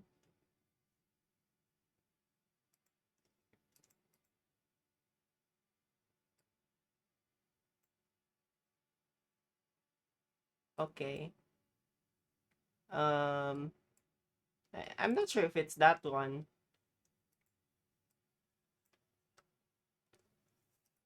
Yeah, I think it's this one, but I'm not sure where the route came from. Like, where did it like assemble? Is it from here? Is it from there? Yeah. unti-unti nang humupa na ang baha at unti-unti na Yeah, nag-normalize yung buhay you're ulit thinking of the Kirsch inside your head. The other Kirsch is fucking weird, you know. ng mga tao. Except Hundreds of families remain in The other temporary Kirsch is shelters, fucked up in while the at head. least 4,000 Meralco customers still have no electricity due to Enteng. The Philippine province of Rizal records more death and several others missing in the wake of Enteng. Katrina Domingo reports. Cars Carlos still spaces out a day after he survived a landslide in San Luis Village that swept away his family home along with his 5 relatives. Carlos says he went out of their house around 7 a.m. Monday to prepare for breakfast amid the onslaught of Tropical Storm Enteng. Bibili po ako ng kape. Nakasalang po yung mainit. Pataas po ako dun sa daan po namin. Nandun pa po yung bahay. Tapos pagbalik ko po wala na po yung bahay. Carlos says despite the downpour, their family did not flee to safer ground, believing that their house sits on stable land since they were neither affected by flash flood nor landslides in over 2 decades. The body of his 1-year-old nephew was found near a creek where their house crashed, while his sister's body was swept away and found in a nearby community. Over 30 hours after the incident, Carlos' brother-in-law was found under a bridge. But his mother and his 8-year-old nephew remain missing. Carlos' family members are just 3 of the 8 deaths recorded in Antipolo City due to flash floods and landslides. Meanwhile, 1 died in San Mateo due to a fallen tree, another drowned in Taytay, while another person was found dead in Pililla. 6 are still missing throughout Rizal Province. The National Disaster Risk Reduction and Management Council, for its part, has recorded 10 fatalities in Calabarzon, Western and Central Visayas, with 10 people injured. Antipolo's Disaster Risk Reduction and Management Office says Rizal sustained more damage during Enteng than Carina, which also submerged parts of the province a few weeks ago. Flooding po yung naging major incident po na naka-apekto po sa amin. Kung papabasihan din po natin, ma'am, yung mga missing, casualties, at saka yung pong mga... I didn't translate it. He's saying the casualties are like... Wait, let me like hear incident po na naka-apekto po sa amin. A few weeks ago. Flooding po yung naging major incident po na naka-apekto. Okay, basically he said major is the flooding incident that they have witnessed based on their like data from previous typhoons. Pong mga displaced families. Katrina Domingo, ABS-CBN News, Antipolo City. Classes remain suspended in some areas as the storm-enhanced southwest monsoon continues to dump rains across Luzon. Here's a look at the list of class suspension for Wednesday, September 4th.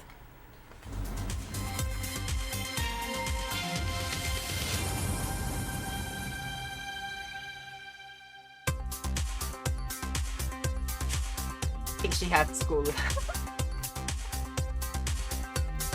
She was so weird yesterday. She was praying for no school. But yeah, that's what it is, being a kid. That's what being a kid is. But still, it's ooh.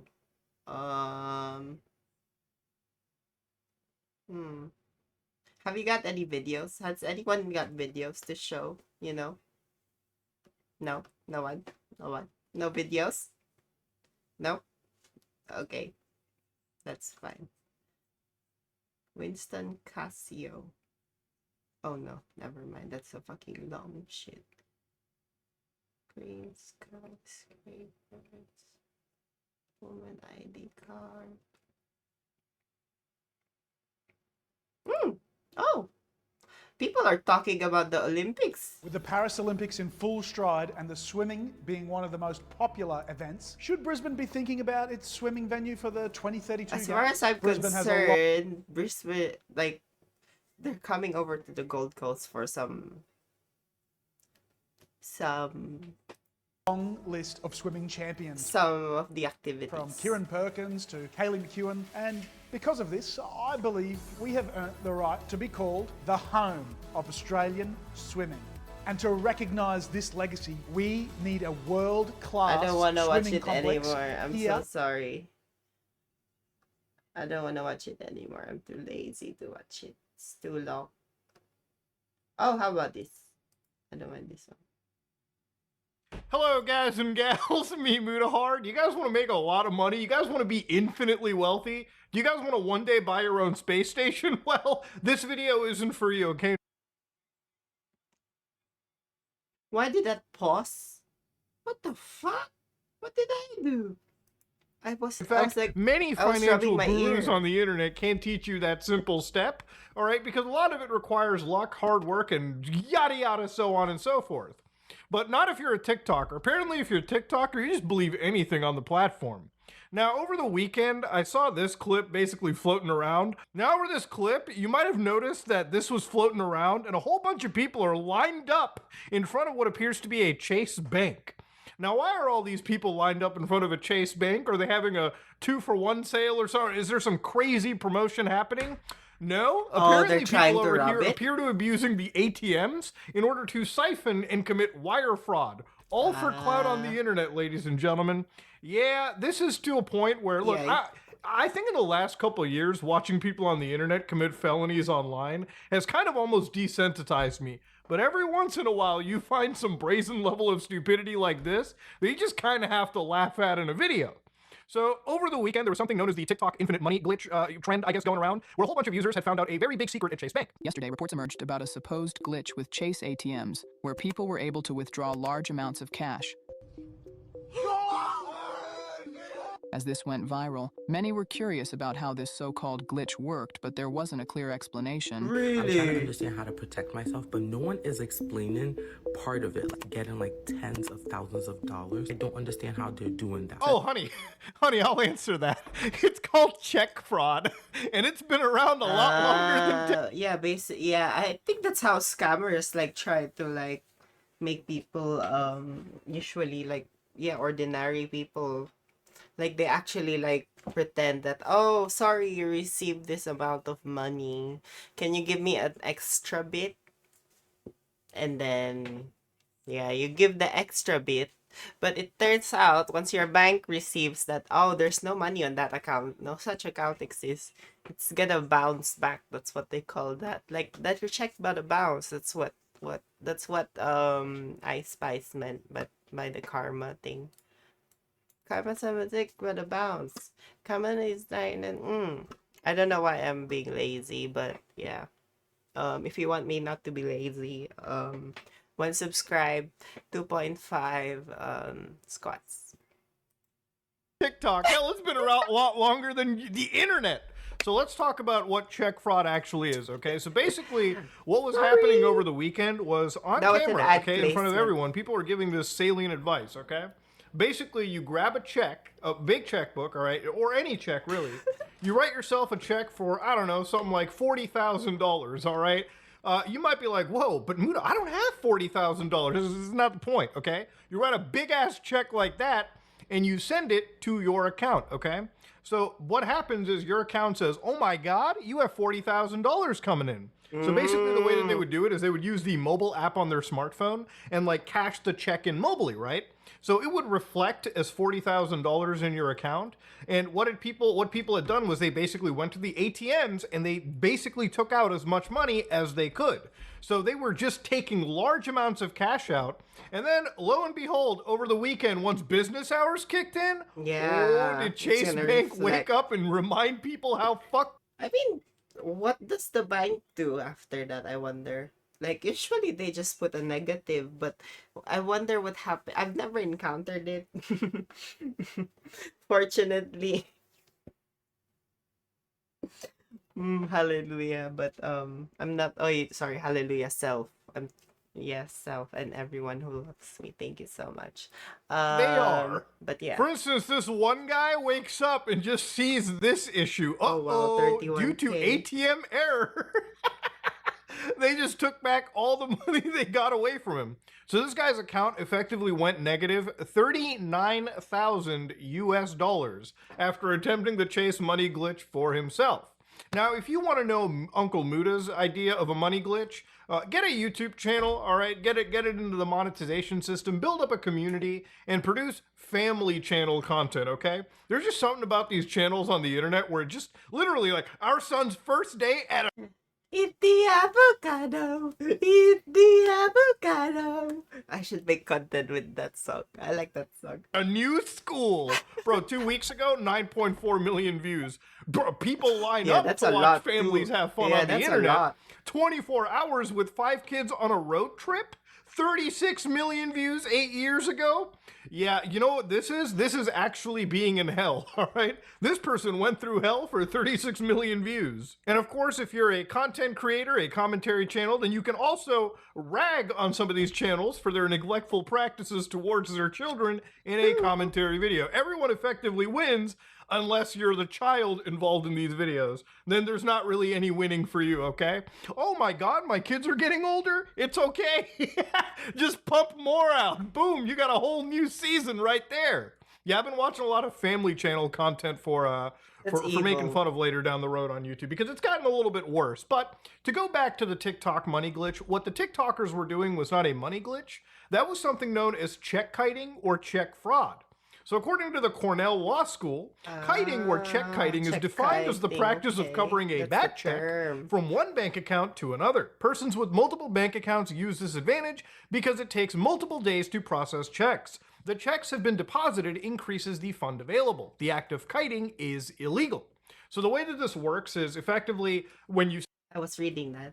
But yeah, as you can see, they have it's not the first time United States versus Flowers. I wonder what that is. Let me like look into that.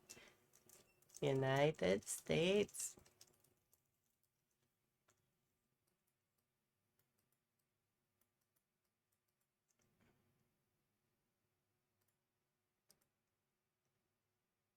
Or the offender tricks two or more banks into inflating account balances by okay. Wait. Federal appeals to deny wait, where's the whole wait, how do I find the like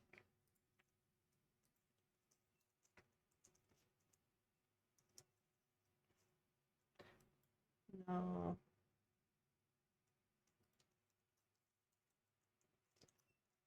I don't see anything. Offender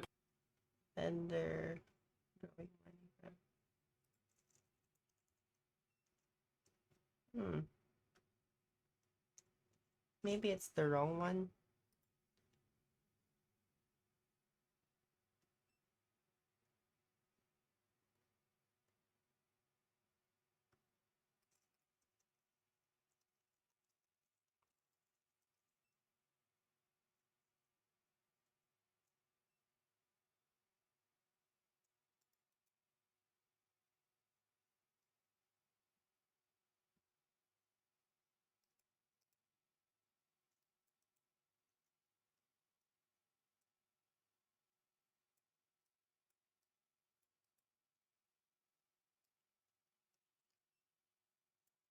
Finance operation with the bank executed a check anywhere. FSB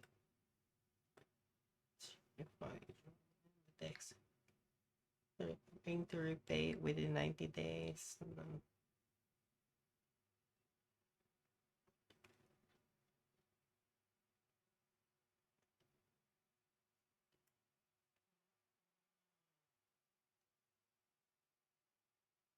Sorry, I'm like thinking.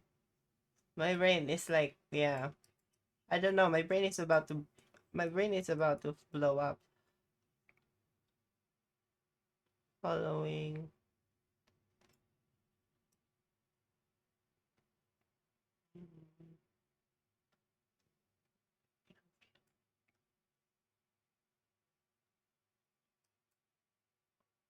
Mere attempt. The fact that an offender cognizant may not intend permanently to deprive the bank of the illegally obtained funds doesn't transform the completed check kiting and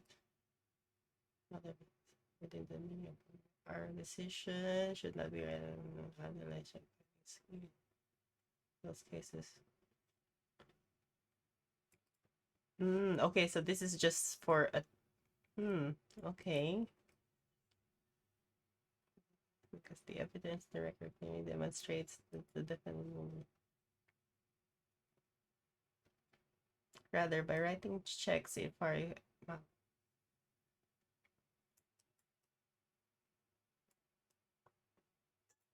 Or does the fact that the check kiter makes after SSS have been circuit recently? The fact that check kiter enters into the repayment scheme after the loss has been discovered. Such fact merely indicates some acceptance of responsibility.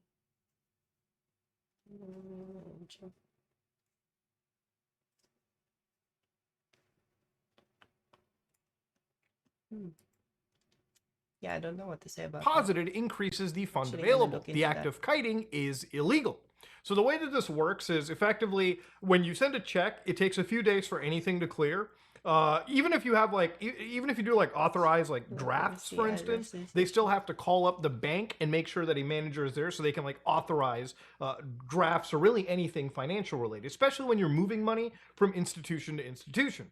So when you write like a $40,000 check to somebody, you basically get like, in Canada at least, in some bank accounts, depending on who you have, you get like $1,700 that you have an access to. It will take 3 to sometimes 5 days at the latest for Yeah, that's what I'm saying, overdraft. Like, that's the overdraft. There's more than a zero, right? Like, you can't, like, it depends on the person, I think, because some accounts I find, at least for my Australian bank accounts, I find that some of them don't have that certain feature. It basically varies on your history. But yeah, they will usually have an overdraft. But yeah, as far as I'm concerned, if you do something like that, it would reflect back. Similar to what he's saying after business days and all that shit. the full amount you send to come through. See, if the bank account that you're sending $40,000 from doesn't fucking have $40,000, the receiving institution isn't going to credit the account with that money. In fact, they'll probably open up an inquiry into wondering who's writing bad checks that can't be cashed. So even in the worst case Yeah, scenario, that would be a red flag. if you have some of those funds available, people just grab them and remove them from the account. But what will happen is, if the money hasn't reached there, any money that you've taken out, even if it was accessible, would be reported as a negative to your actual account. And it's not just your money being gone, it's the fact that you actually committed a full-on felony against the actual bank, and lo and behold, they will actually take you to court over it. What's funny too is like when you actually look at like TikTokers, they give some of the worst advice when it comes to finance or anything. Now, one of the things that I saw immediately when searching for Infinite Money Glitch was this guy where he's like, when you realize you can open an LLC, take out a loan, pay yourself, then declare bankruptcy. Hashtag lawyer, hashtag attorney. Now, obviously, in this person's defense, if you go to their bio, they say it's comedy and parody. Probably put that first. But if you thought that this is a real glitch, yeah, if the bank knowingly gives you money into your LLC when you tell them, yeah, I'm just going to pay myself and go insolvent, then that's the bank's fault. But if you lie to the bank at any point, you are committing fraud against a financial institution. And that not only can be bad for you financially, you might lose some years of your life dodging prison showers at some point. Here's a TikTok business coach posting actual advertisement on how she commits fraud, apparently. So watch this. How to get high credit limits. All right, let's watch this. How to get high credit card limits, let's go. So the first thing you want to do is you want to sign up for QuickBooks. Then you want to go ahead and send yourself an invoice. Since I have multiple LLCs, I'm going to send my other LLC an invoice for $2,100, and I'm Okay, so this is a big... Okay, so I've been noticing this, like, ever since software was introduced. Now we can use payment processors. It's very complex, basically. It's this complex world of financial products and business... what do you call this? Business accounting. That's what Intuit is, I think. Wait, I think that's what they're using. QuickBooks, Intuit, yep. Basically the ability to use cards on their platforms, MasterCard, Visa, PayPal, all that shit. It basically creates this whole because usually back then, before you are able to accept card payments, for example, you need to have some sort of collateral with the financial institution, whichever bank you choose to offer that FPOS option from. They would have to ask for collaterals. But usually, because of how technology is, it made things so much easier that some of them can start something like this. by just creating an account online using the internet.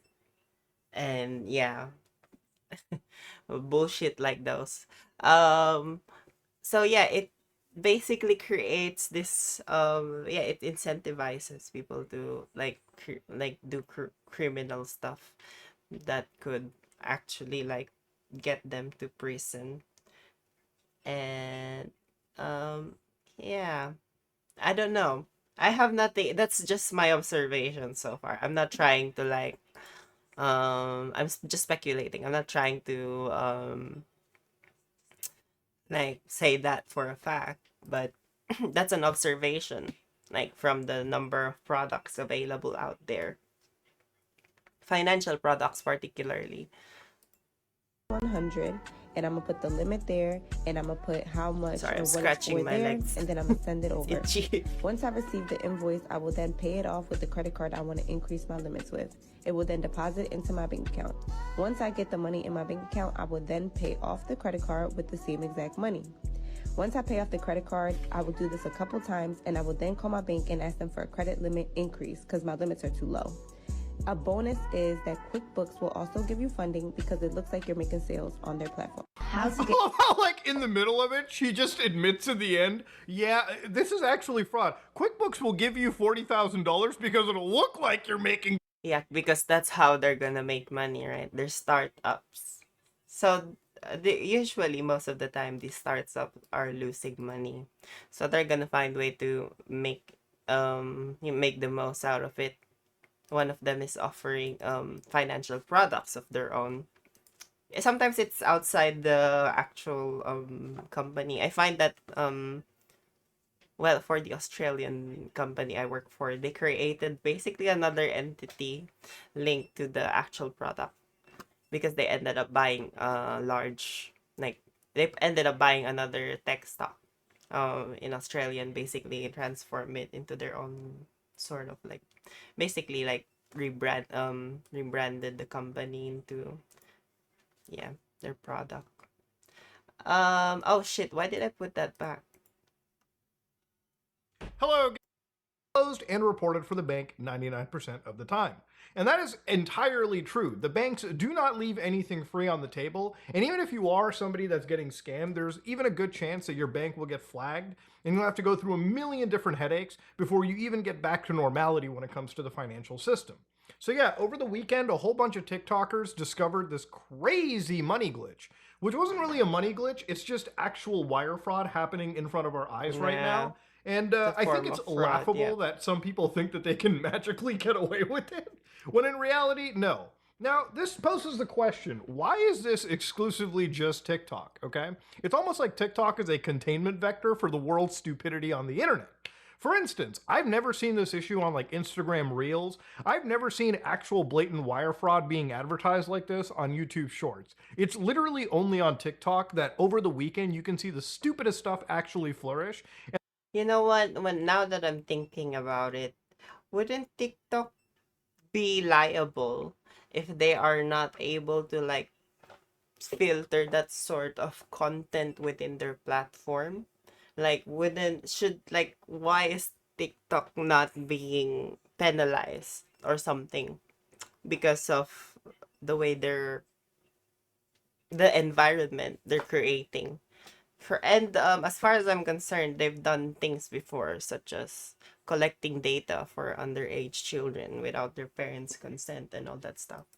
And the platform So, takes yeah. its sweet time before they jump in and get rid of all of this content. Thank and you. usually only when it's actually hit headlines and people have gotten their Show laugh me. out of it and 'Cause, people yeah, are actually it unknowingly exists on committing fraud YouTube, because of then it. Now, that's- before we go yeah. into it and go like, but Muda, do you feel bad about this for the people who are unknowingly going to have a bunch of legal issues? The answer is no. I understand nowadays with the economy that things are obviously not entirely great for a lot of people that are working hours upon hours of their life to make what used to be a decent living, now unfortunately just covers their rental payments, is something I do not have sympathy for, because even at like the worst, you know, I knew of something known as wire fraud. I knew about check fraud. I knew about actually stealing money. And what I learned about stealing money or actually researching people that have stolen money is that when it comes to your bank, They know more about you than you yourself. Imagine being stupid enough to write a bad check to an institution that has most of your personal information ready to go. The fact that these people committed this crime, and some of them even posted it on the internet, knowing full well that they were teaching other people to be participant of a crime knowingly, just shows me, A, they were stupid enough and willing to be caught. And that situation, all I can do is sit back and laugh at the folly of man at this point. That's pretty much what I get down to in this situation. Now, if you were somebody that decided to jump down this road and purchase, or not purchase, but do check fraud because you thought, oh, maybe there's like a glitch in the system. Do you really think the bank is going to leave money sitting there for free? No, they're going to reverse it. Dude, a kid with leukemia could have come out and done this, and the bank still would have taken that kid to court, okay? That kid could be on his terminal deathbed, and the bank would still want to take... But he's dead. He's gonna die soon, so who are they gonna chase, huh? Who are they gonna chase when he's dead? Knock, knock. I'm kidding. No, sorry. I'm joking for making fun of someone with leukemia. I'm like, that's not a good thing. I'm so sorry, Lord. I'm so sorry, self. I'm so sorry, world. Oh my God. Please don't give me the karma. But then again, my uncle actually passed away from, I have an uncle who passed away from leukemia. It sucks because he was kind of over it. He was like, he recovered from it, but unfortunately, I think my grandma passing away, he stressed out around that, and he followed after a few months, which sucks. Everything away from them, okay? Whatever they have left. Banks are ruthless, and that's one thing a few TikTokers over the weekend Yeah, let me finish this first. Now, obviously, there are other things that I've seen on TikTok. Like, for instance, this one was pretty funny. Turn $5 into 500. He takes a Balenciaga logo and just puts it through like that's a print. fucking copyright. And he's like, these brands are scamming you. Well, if you want to save yourself $500, I don't think that's a bad idea. Just don't sell it on the street. That's a lawsuit you're waiting to get. I mean, you can, just don't sell it on, like, don't be public. I love how this one guy's like, is not... If you actually go to other, like, Asian countries, Malaysia. Oh, I think Malaysia, yeah, Malaysia. Indonesia, Vietnam, Thailand, China. They have they have the stores exclusively for fake goods. Scam, since they provide the Fraudulent idea goods. plus the quality. What quality? Have you ever bought from these brands? This dude's making one-to-one shit. Plus, most important, the feeling of being part of it. Oh. Whatever. Oh, this guy's one of them, huh? Now, of course... I used to wear hand-me-downs.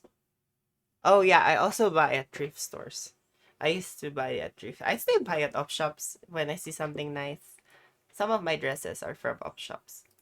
Of course, this is just check fraud. I did want to end the video with one thing that I saw kind of scary. Over the last couple days, apparently, there was like a blackout challenge that was coming out. And apparently there's a lawsuit headed towards TikTok because of a challenge that started 17 years ago where people would inadvertently give themselves like oxygen deprivation and knock themselves out from having a lack of oxygen. Now, if you're a child, I'm just going to remind you, if you're watching this video by any mistake, somewhere the algorithm threw you in the wrong part of the hood, don't be choking yourself because that will lead to serious bodily harm and or death, okay? Maybe I should ask you to Can I ask you to take care of my Twitter account then? It really is just this one platform that leaves this shit wide open for excess. I don't know why that is, but it is. Ladies and gentlemen, today I got to show you TikTokers committing blatant wire check fraud on the internet.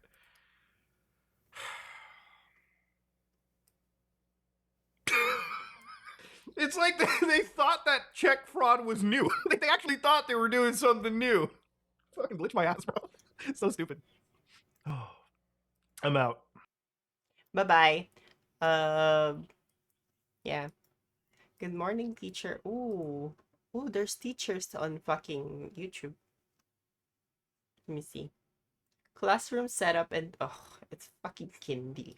Oh my god. Nope. I'm glad to hear that you're busy though, big guy. Like that's It's The gonna be, infinite you're money gonna have a glitch is real, productive. and this guy made $300,000 and day. it was completely legal. He got an Amex card with 5% cash back and went to the grocery store, but instead of buying eggs and milk, he bought a $100 prepaid money card and then used it to buy a money order. But here's where things get crazy. He used this money in order to pay off his credit card, creating an infinite loop. And since he earned $5 cash back and Yeah, the I fee think was $2, I remember he this. could profit $3 every time. And since credit card rewards aren't taxable, the IRS couldn't stop him, but this does break your credit card agreement, so be careful. The infinite... Is it even worth it to do that at this point? I guess if you're not doing anything, yeah. Like you could have started a business with the amount of like you could have started something. You could have started $500,000 I don't know. which I'm using to pay. I don't know. You could have started the fucking album or something. Like probably third, like some sort of vote. I don't know. I don't know what I'm saying really. A sign of the times in digital. That sucks. I like Australia's cash. They're made of plastic. I like it. I honestly like it. I don't actually use cash at all. I don't actually. But yeah, I'm not gonna lie. I'm not using alone, cash with Australia anymore. on the brink of becoming a cashless society. My guess is that by 2030, we'll be in a functionally cashless society. The share of customers using real money plunged from almost 70% in 2007 to just 13% last year. Card. I feel like most things have gone cashless recently. But that's still 1 in 10 who rely on it. They trust it, they know how to use it. There's a big chunk of older Australians who aren't confident in using a device. Despite being legal tender, businesses have no legal obligation. Yeah, I find that Australia has a population of people refusing to adapt to the change. There's nothing wrong with them. I'm not saying that's wrong. I'm not saying they're weird. But yeah, I find that they just need that time. I'm glad to hear that they adjusted to you, big guy. It's so shit that that's why I don't use it, honestly. I'm just not using it. You know what? Even TikTok, I'm not using that much social media unless it involves my family members personally or Philippine stuff. But yeah, what do you call this? I'm glad that they changed the setting. I was using Twitter actually back then. Back more for the news. That's what it was for back then. I remember, like whenever things are happening, well that's their tagline, things happening and blah blah blah. But yeah, they actually things that are happening on the like very live, things that are happening on the fucking like in right now, for example, are it's easy for people, journalists for example, to like publish news as easy as that. Yeah, I deleted the account since Elon Musk bought it. I'm not gonna lie. To take cash, Gloria Jean's the latest company to launch a cashless trial, leaving a bitter taste in the mouth of coffee drinkers. I was going to pay cash, but if I can't, I'm probably just going to go home. Australians are paying a pretty penny to not use cash. Average EFTPOS fees are less than 0.5%. If you tap a debit card, it's up to 1%, while credit cards can attract a 2% surcharge. The total tapping tally, almost $1 billion a year. I guess it's a bit of a silent tax. And the only way to avoid it is to pay cash. Amelia Brace, 7 News. Yeah, I think that's one thing that Australia has set forward about surcharge. Surcharges are like, I remember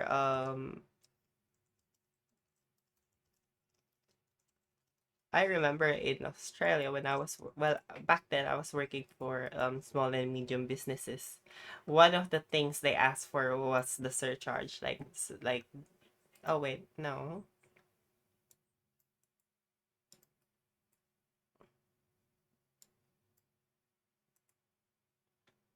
People were like Yeah, like how do you add the surcharge?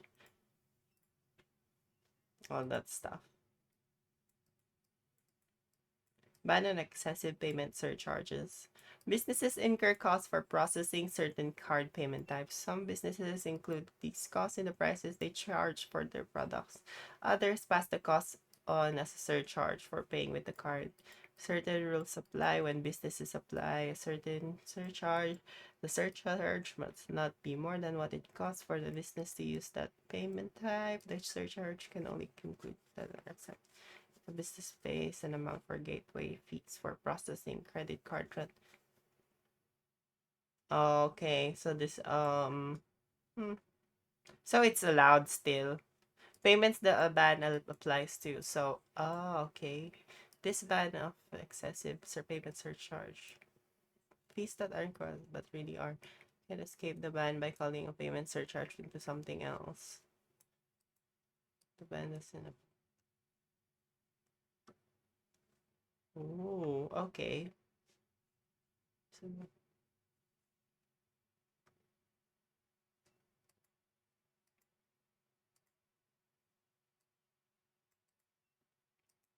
yes, honestly, 3% is too much for a surcharge.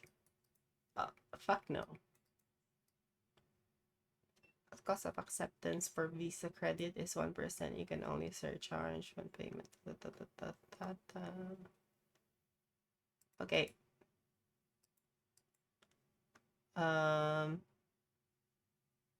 Oh, there's a new typhoon again in the oh, never mind. I'm not gonna watch that. More Philippine stuff. Ethan Klein lied about me. Ooh, that's Hi, drama. Markers. Welcome back to my YouTube This is channel. drama. I hope I you're all want doing drama. very, very, very well. Let me watch okay, drama. I'm back from Tennessee, and it was so much fun. And I have a couple videos that I was going to post tonight, but I saw that the H3 podcast have just done a live stream in which they were talking about me, and I thought I would get to this before I get to the other videos. So just know that they will be uploaded like a little bit after this, or maybe tomorrow. But anyways, let's get to this video. So literally, like, they just went live, and I got a bunch of tweets, bunch of messages from people saying that they were talking about me, and we're gonna quickly watch these two little videos. First one and second one. Now this is in context of, I posted a video I think 2 days ago in which I was talking about Ethan calling out Moses and Trisha, and in it I had mentioned that, you know, a big part of this, in my opinion, is that, you know, Trisha's popular again, because there was a time period where Trisha's name would not be mentioned on H3 because she was so deeply unpopular. And I still stand behind that point, and I stand behind the fact that, you know, Trisha was getting called out for talking about Ethan, and Ethan doesn't get called out for talking about Trisha, and it was just my genuine opinion on that, and it still hasn't changed. But I've seen that on the recent episode, Ethan has accused me of being a creep. He's accused me of being a creep towards his mother, Donna. And then there's another one that says Trisha also ghosted Adam McIntyre. So let's get to this one about Donna, because I find this one really interesting, and I don't know if it's that Ethan doesn't know the actual story, but don't speak on it if you don't know the story, because there's a truth there that is not great for you. But anyways, let's hear what he said about me and being a creep towards his mother. All right, let's get to it. Creepy. Creepy. Also, a little special mention Rawr. to this little rat, Adam McIntyre. Oh, fuck this rat. dude, by the way. Let me play this, and I'll tell you guys why. Yeah. All right, got that up. Again, Ethan only misses Trisha because Trisha is incredibly popular right now, and her podcast is doing great. You dumb, silly fuck. First of all, still believe it. Still believe it. Oh, listen, I'm not here to brag. My podcast is still way more popular. Okay? Just numbers-wise, let's just fucking say it. Okay? Dummy. You're the one that called Trisha a spawn from Satan. If you want to talk about who's dick riding Trisha because she's popular, look in the... So ironic, by the way, because even me and Trisha have talked about the Spawn of Satan thing being about the pop crave tweet of Queen Elizabeth reincarnation. As an Irish person, absolutely hate the monarch. Even Trisha has moved on from that, Ethan. My goodness. No fucking mirror, you little douchebag. And by the way, But also, I thought that Ethan said that his issue was with Moses, so why is he getting so angry over Trisha? this kid, I disengaged from this kid when he was creeping on my mom.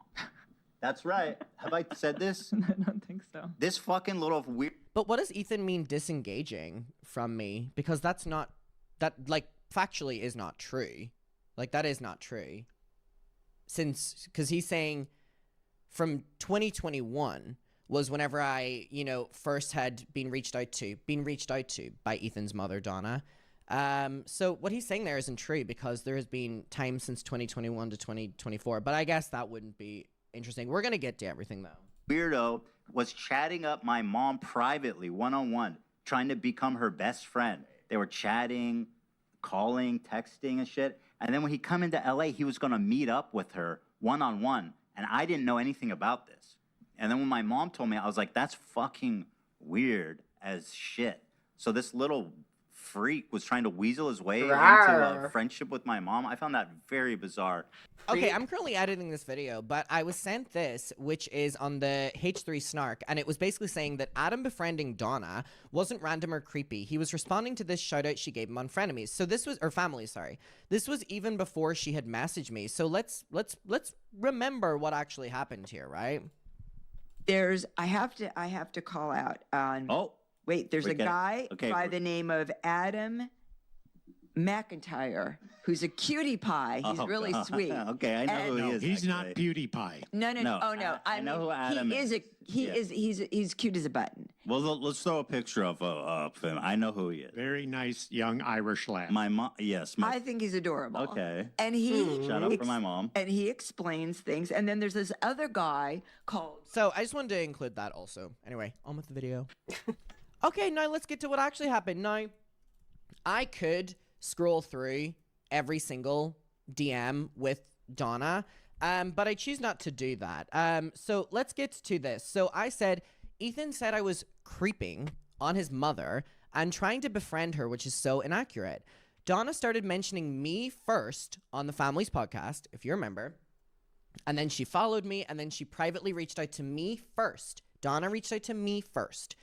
Not the other way around. And she gave me her phone number. I never gave her my phone number. And if you're all going to play the card, which I'm seeing a lot of people saying, well, Donna is a lot older. Well, I was 18. I just turned 18. So I don't necessarily think that works. Again, I was never, ever, ever going to post any of these. It's Ethan bringing it up, and I don't know if he just hasn't seen them, because I have other DMs as well that I can post. I have other DMs that are really interesting about Moses and Trisha, but you know what I mean? Like, all right. So she gave me her phone number, in which I've never even saved her phone number, never called her, or never texted her. So Ethan is lying there. His mother was the one that gave me the phone number, and I never called her. I wanted to keep it on Twitter. I don't know if Ethan doesn't know the full context, but mentioning this is so weird, and I would have never posted this if Ethan didn't bring it up, but please don't lie. Also, after this is when Donna sent my mother Teddy Fresh. I'm gonna pee Donna first. I'll be right was the back. one who asked me to go to dinner, but Ethan said that it was me to Donna, and I'm going to show you proof, because we may as well show proof instead of a 1-minute mentioning clip on a podcast. So anyways, here we go. First time Donna ever reached out to me was to me. She followed me and then reached out to me. It was the 7th of August, 2021. So August, September, I don't know if that was before I turned 18. My birthday's the 30th of September. So I think it was. Yeah, so I think this was before my 18th birthday. Maybe, I don't know. Or maybe I just turned 18. I don't know if it years, math's not great for me. But this is for the inevitable, oh, well, Donna's a lot older. Well, I was 18, so, and I'm not saying there's anything weird with that, but all I'm saying is, like, stop making this into this weird thing. So Donna reached out to me first. Gary and I saw you had COVID. I'm glad your vaccination helped in your recovery, though. Feel better, Donna Klein. And I said, thank you so much, Donna. I discovered I had COVID after apparently having it, and not knowing or testing positive because of the vaccine. Then when I did have symptoms, it lasted 3 days. Thankful and thank you for your message. All right, and then I go, I'll be in LA in November if you have any recommendations of places, things to do. It'll be my first time. Again, as an 18-year-old, I sent this to every single person that I was talking to online at that time. And Donna responds and says, I'll make a list of things. How are you feeling? I'm babysitting my grandson Teddy right now. But when Ethan and Hila return from New York, if come out before the baby is born in November, perhaps we can all go out to dinner. Donna said that, but did Ethan Klein not say that it was me begging to go to dinner, befriending, like he's a fucking liar. He's a fucking liar. I go, oh wow, thank you so much. There's so much to do and I have no idea. Hope you and Teddy are well. I'm doing better, just resting a lot. My test results are all coming back good so far, and wow, that'll be unreal. I'm sure y'all know the good dinner spots. And she says, here are some things I would recommend to see and do while you're here in LA, which was my first question. I never said about dinner. I never said this. And by the way, I like Donna. I don't mean to throw this under the bus, but Ethan was the one who has literally framed this as if an 18-year-old was fucking creeping on his mother. You fucking weirdo. He's such a fucking weirdo. Disneyland, Universal Studios, Griffith Park, Observatory, see a play at the Dolby or whatever, theater, Hollywood Walk of Fame, Hollywood Bowl for music, Getty Museum, and there's so many awesome restaurants. And she goes, Neptune's Net is a fun local small beach restaurant, and this message says, Gary and I could meet you there. So she says that her and Gary will take me out to dinner. I go, thank you so much, Don. So it's the other way around. It's the mom who invited this cutie pie of an Irish lad. This is so helpful. I really appreciate it. And then I say, would you have any availability the 15th of November? That's a Monday. 15th or 16th works. I go, I can do the 15th. She goes, sounds good. My cell phone is, and she sends her number, and she says, call or DM a couple days before. I'll put you down in the calendar. Did I ever do that? No. Did I ever? No. Never. Never. Which is so ironic, this story. And again, I'm going to leave it there because I don't really want this to be like throwing Donna under the bus, because I'm just trying to be the most respectful here. But like, Ethan literally said that I was creeping on his mother, begging to go to dinner with her, going behind his back and stuff, when that's not true. Donna was the one who reached out to me first, suggested dinner first, was sending PR to my mom. So let's be accurate. Let's tell the truth here a little bit. And then let's go on to this other one. Trisha ghosted Adam. LOL.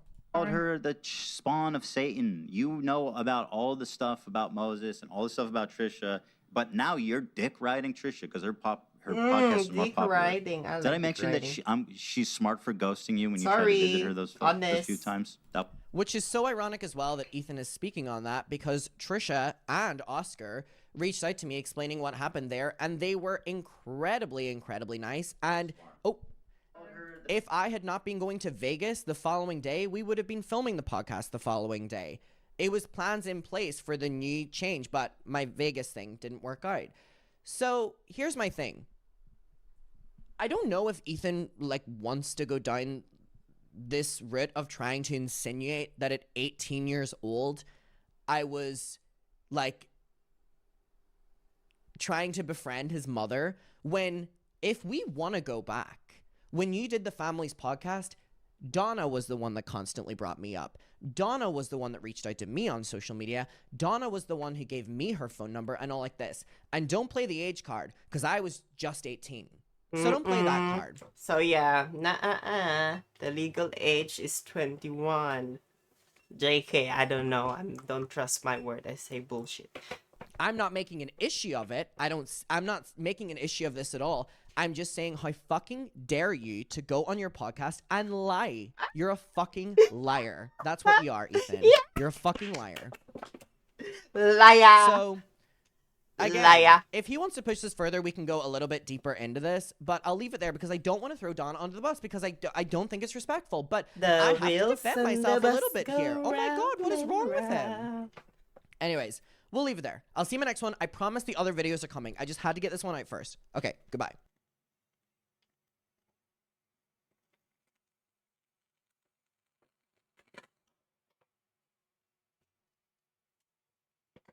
Sorry about that. Took a while there. But yeah. Drama! I love drama when it happens. But yeah, this I'm not part of it. As long as I'm not part of it, that's fine. Also,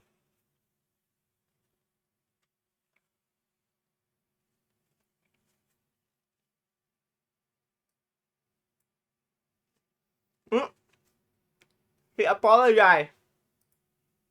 Sorry. Hi, muckers. Welcome back to my YouTube channel. I hope you're all doing very, very, very well.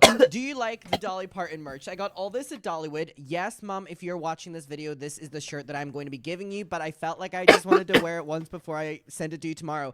I also got these little rings engraved in Dollywood. I know you can't really see it, but they have Bonnie and Dolly, my two dogs, on it, and I got this little butterfly necklace because let me tell you something. If you haven't been to Dollywood, she loves a butterfly or two. All right.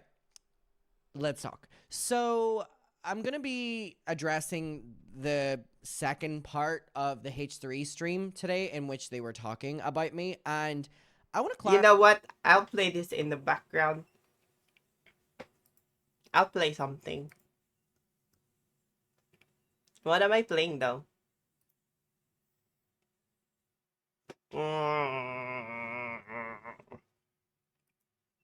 Clarify something, first of all. So they had done that spiel about me, and that was what I had filmed on, right? And I saw, and then later in the podcast, maybe like an hour or so later, I had posted the screenshots of the actual text messages with Donna proving that what Ethan was saying was inaccurate.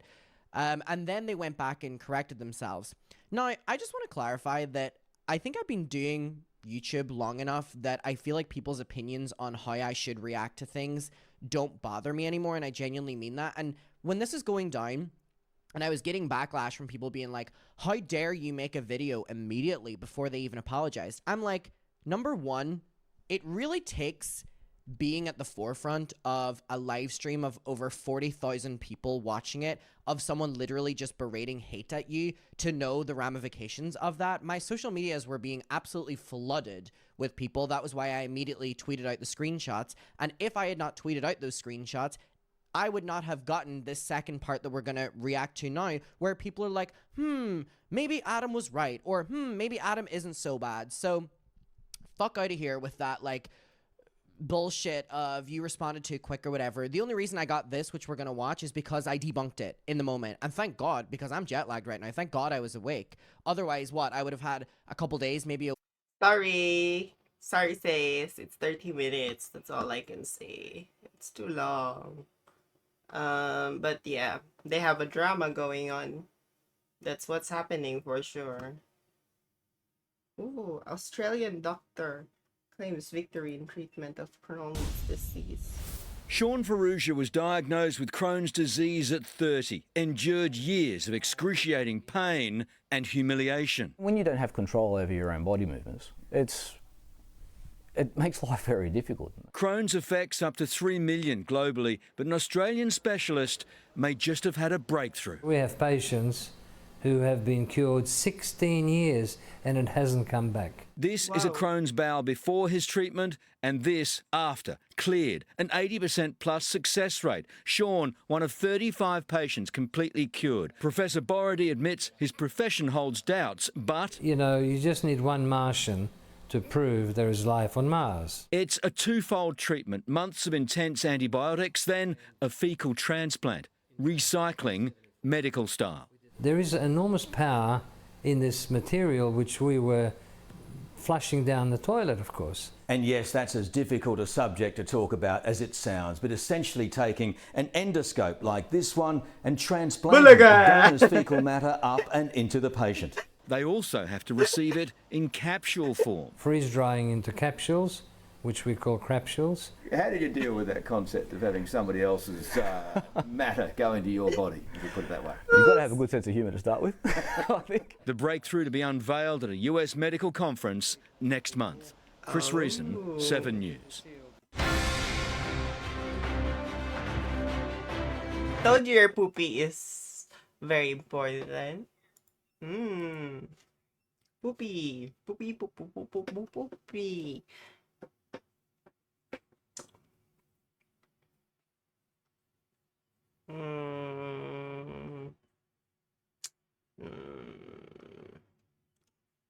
don't want to watch shit anymore. Should I? Should I play something? Something like... No, I don't want to. Give me a second. Oh my god, should I play? What should I play? I don't know what to play anymore. I'm so confused as to what to play. Don't even start if someone's gonna say... I'm kidding.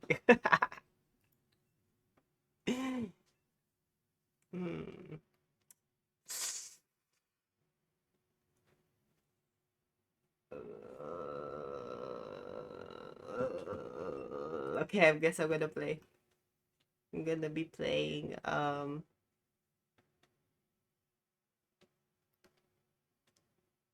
Deadlock.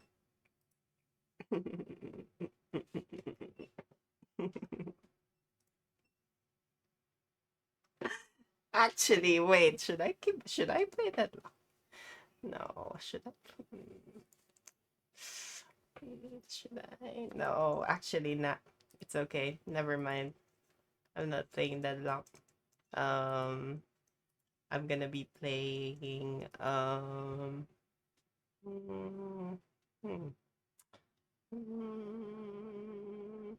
oh, maybe this one. I like this game.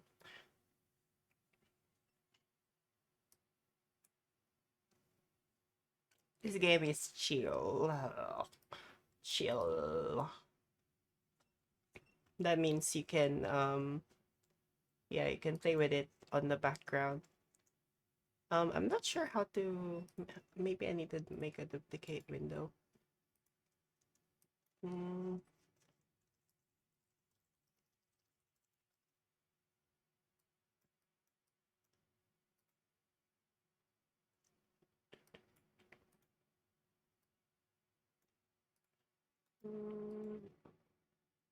Sorry, I just had to put some background music there so it's not quiet.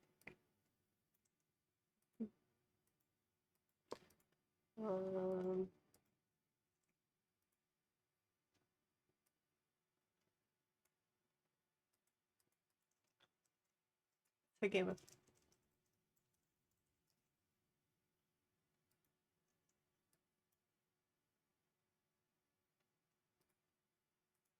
So I played this game before, so yeah. I've made up some bullshit companies. And basically the game is about like creating some sort of startup or something.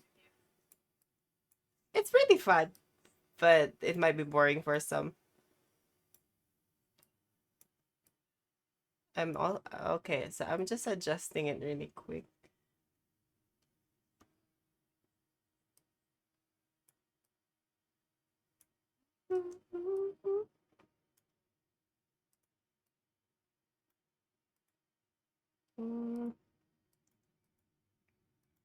There we go. And then, okay, so this is one of the... Yeah, so I need to make a new one. And think of a name. Apparently I have to retire by the age of 37. I kind of don't get why it has to be 37. Why can't you... Oh, thank you, Jennifer! I really appreciate you. I'm gonna try putting some audio in here so it's not too quiet, you know? And yeah, I really appreciate you so much. I'll try my best to keep saying thank you. But yeah, I might forget because sometimes I'm a bitch. Wait, how do I get there? So basically this game is like building like a startup. Like you're building some sort of like, wow. So I'm gonna name my company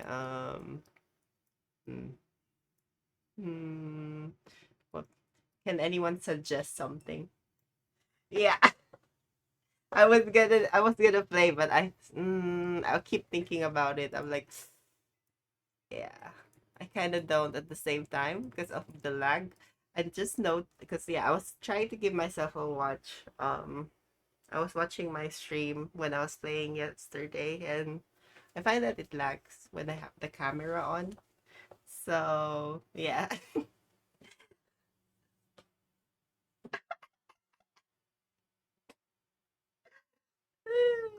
Ooh, 40 minutes. Ooh, yeah, that's way too long. I just yeah. Yeah, I just suck at it. Honestly, I just like yeah, I think so. I'll have to start doing that. Or I was also thinking of using my laptop as another or yeah, I was thinking of using my laptop as another source basically. Oh, thank you. Yeah, you're right. I might play later actually to think about it. I just don't want to play in the US. I'm not gonna lie. Yeah, they're so good. I don't like getting that fucking I'm not sure, but you like it keeps on doing that. I'm not sure what that is. That no, that's not tearing, but it's like yeah, like all of a sudden they're not moving. Which champions have you tried so far?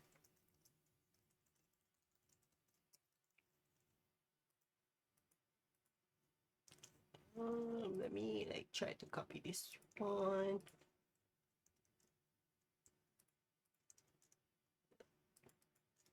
There we go.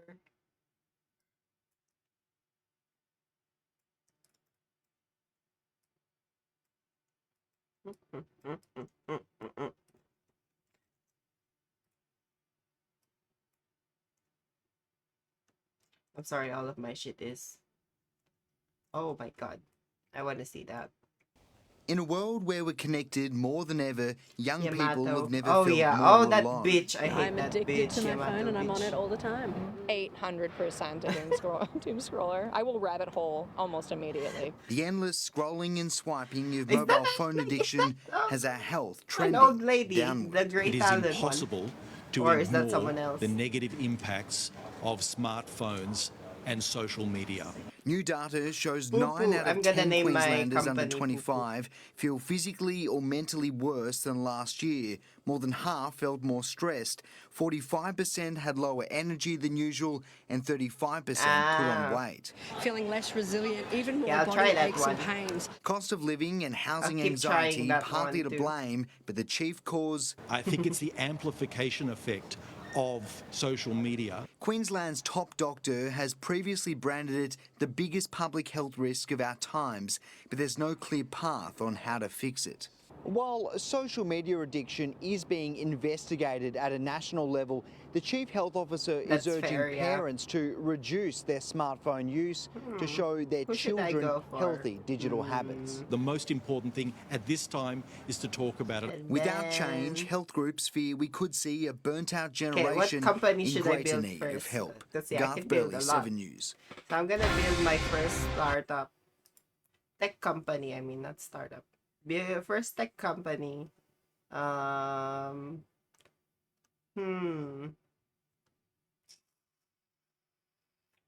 Yeah, I'm not really sure. Maybe I should create an alternative to Twitter.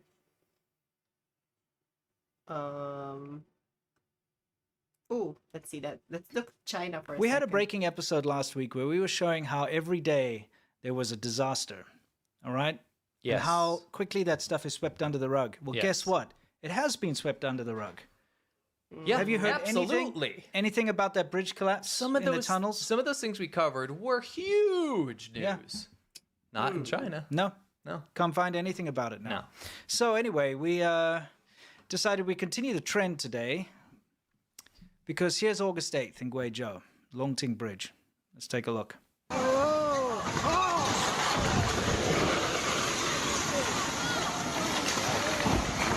Bringing you into the experience. Yes, I'll take a look down. It's not your fault.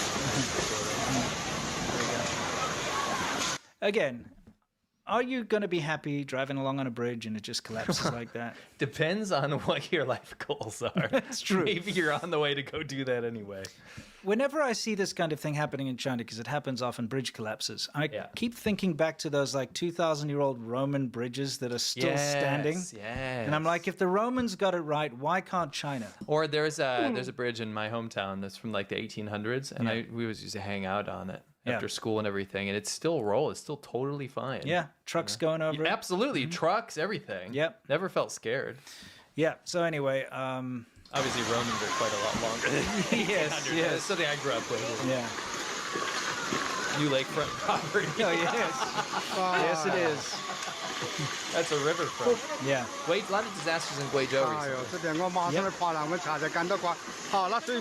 Oh wait, I'm gonna put what's her name again?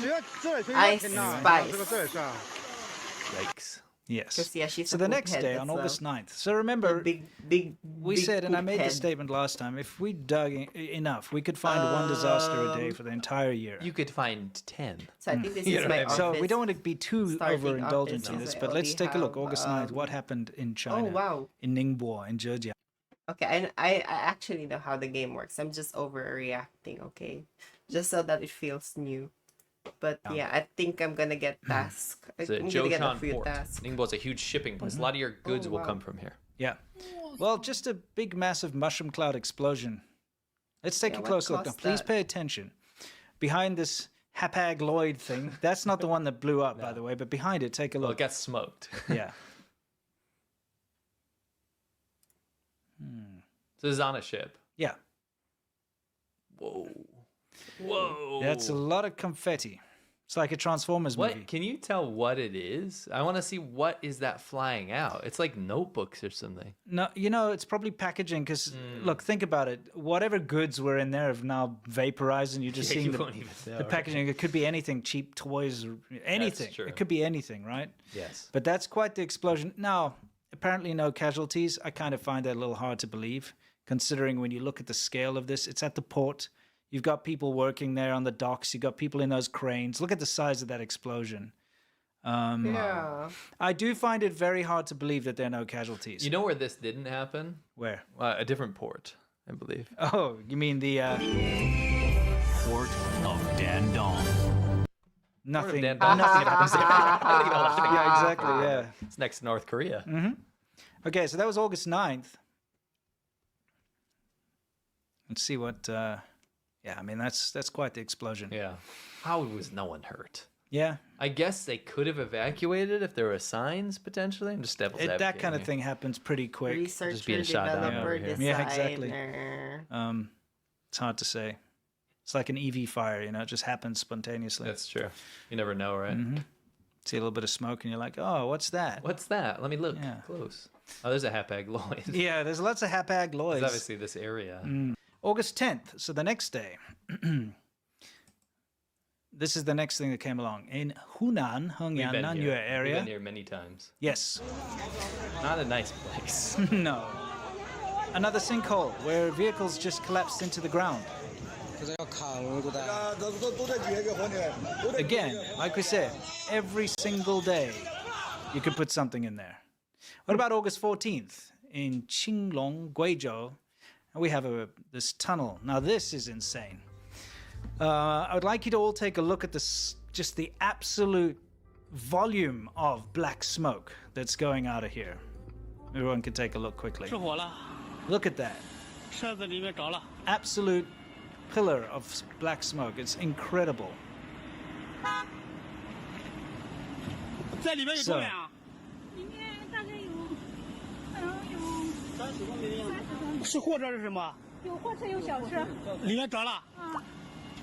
So, anyone who's watching this, you can see the absolute scale of this fire in the tunnel. If you were in that tunnel, there's no way you could escape. No. There's a huge backlog. Do we know how many people were in there? No. No.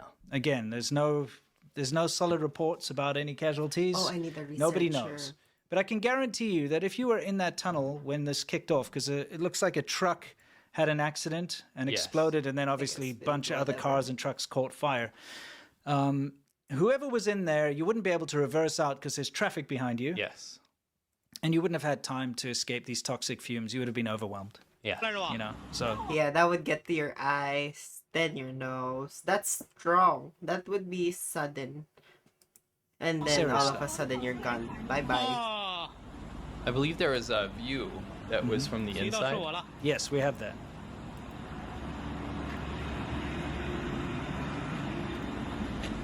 Let's see. I mean, look at that. Great for the environment as well. Just giving Mother Earth a little cigarette to puff on, I guess. Yeah, something like that. Yeah. That is billowing, isn't it? Yeah, it's crazy. 往贵州方向，昆明到贵州方向，里面隧道里面失火，梧桐隧道，里面不知道着了几辆车。 Look at the size of that. Okay, I need the design. 看到没有？堵的都是车。 Oh, whoa. Interesting brand. Yeah. Exactly. Oh, whoa. Yeah, exactly. It's reacting. Yeah, totally. Yeah. Oh, Obviously, a it's lot of still about the trucks traveling through that tunnel. 昆明的往贵州方向，梧桐 I'm 隧道。 curious if any of our audience actually know about this, because this is quite a big event. Yeah. You know? Yeah, I didn't really hear anything about it, to be honest. I don't know about you. Well, obviously I found this. Yeah, but I the mean, fact like, is, outside of that. yeah, here we can actually see a rear view of what happened. You can see there's a truck. So there was obviously someone in front of the truck that had the accident. If you look very closely, you'll be able to see. It's just, look at that. It's obviously a collision or something went wrong, and this truck just exploded. And obviously the vehicle that was recording this is probably lucky to have gotten Wow, out. yeah, I didn't think about that. Yeah. Let's take a look.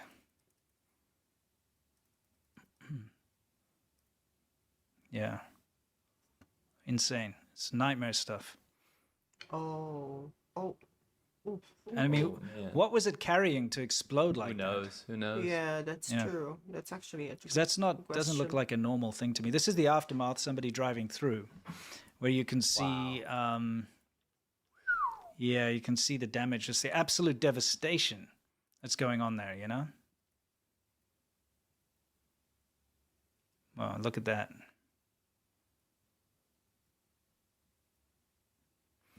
Yeah, so you see all these burnt out husks of trucks that they're passing. Yeah.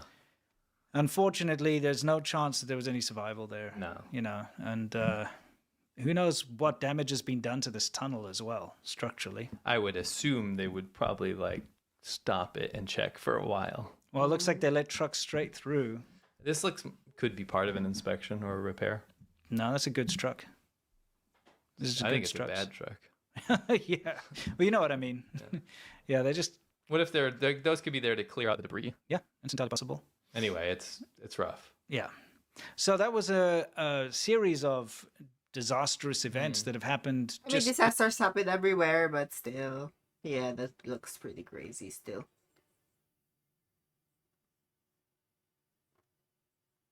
Ooh, look what happened to the Philippines. I think this is yesterday. Yep, yesterday indeed.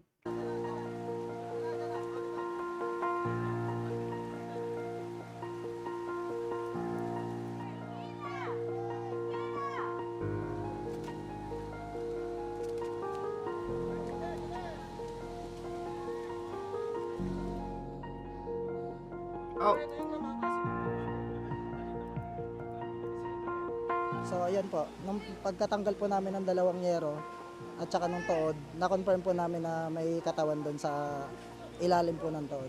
So ayan po, nung inangat namin na-confirm namin na tao, tsaka po namin tinawag yung ibang tropa para matulungan kami.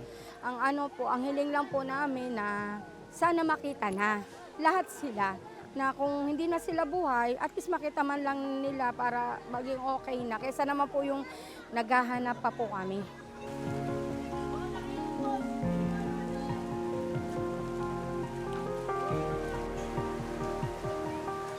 hanggang ano po, yung mga bahay hanggang kalahati ng bahay. Yung pinakamalaking ano dito sa tulay hanggang bubong na po. Yung tubig. Simula kanina mga alas 7, alas 8 po. Yung tubig palaki ng palaki. Eh ngayon lang po humupa na rin yung ulan. Doesn't have really. I'm not sure if you guys could read it, but yeah, the guy said that the rain never stopped. And yeah, it just flooded. And yeah, some people saw bodies basically. Some people saw bodies, corpses. That's very sucks. It's very normal. Very normal. It's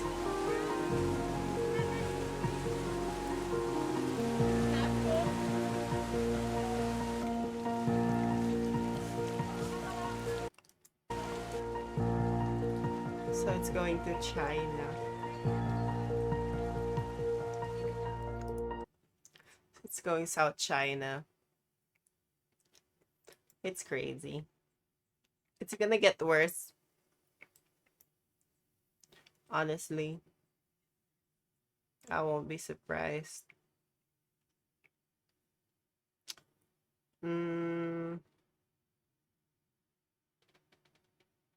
Gentrification. What is Are foreigners replacing Filipinos? Over 78,000 foreigners now call the Philippines home, and that number is rising. They're drawn by the comfortable lifestyle it offers, from an affordable cost of living to a vibrant culture that welcomes them with open arms. The country has become a magnet for remote workers, digital nomads, retirees, diplomat families, and entrepreneurs, especially in tourist-known islands. But it's not just about the lifestyle. The Philippines is also attracting big money. In 2020 alone, over 6.5 billion in foreign direct investments poured in, showing the country's growing economic appeal.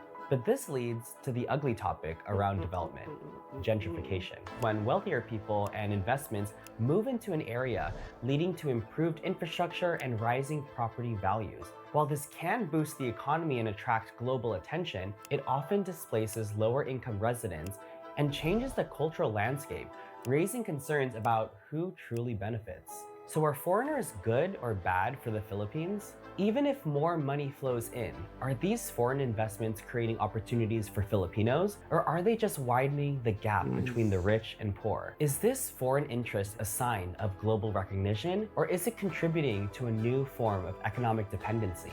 I'm Leo Albea, and this is One Down, where we redefine Filipino. Beautiful in so many ways. Really affordable. White privilege right there. Filipinos have a long history of welcoming foreigners, and that tradition lives on in Bonifacio Global City, aka BGC, Metro Manila's top business hub. In the last 5 years, that's the place for white people. If you're a white person and you want to be safe, go there. You're safe there. But you won't see any piece of Filipino shit unless you actually go out. You won't see anything in there. You're just gonna see a replica of your next city or something. Like, I don't know.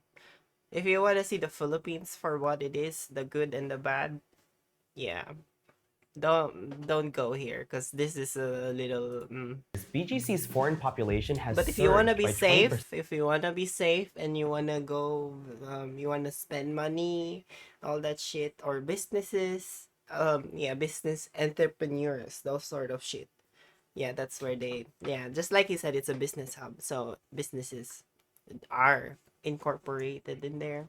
They have headquarters in around Makati. That's what they call it. With over 2,000 expats now calling it home.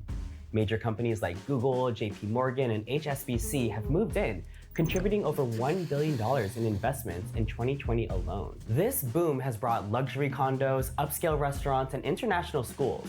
But with property prices rising 15% annually and 2-bedroom apartments now costing 100,000 pesos, about 1,800 USD a month, up from 70,000 pesos, about $12.60 USD 5 years ago, many Filipinos find it increasingly unaffordable. We also have to look at the gentrification of our islands from the perspective of our holy trinity, Boracay, Palawan, and Siargao.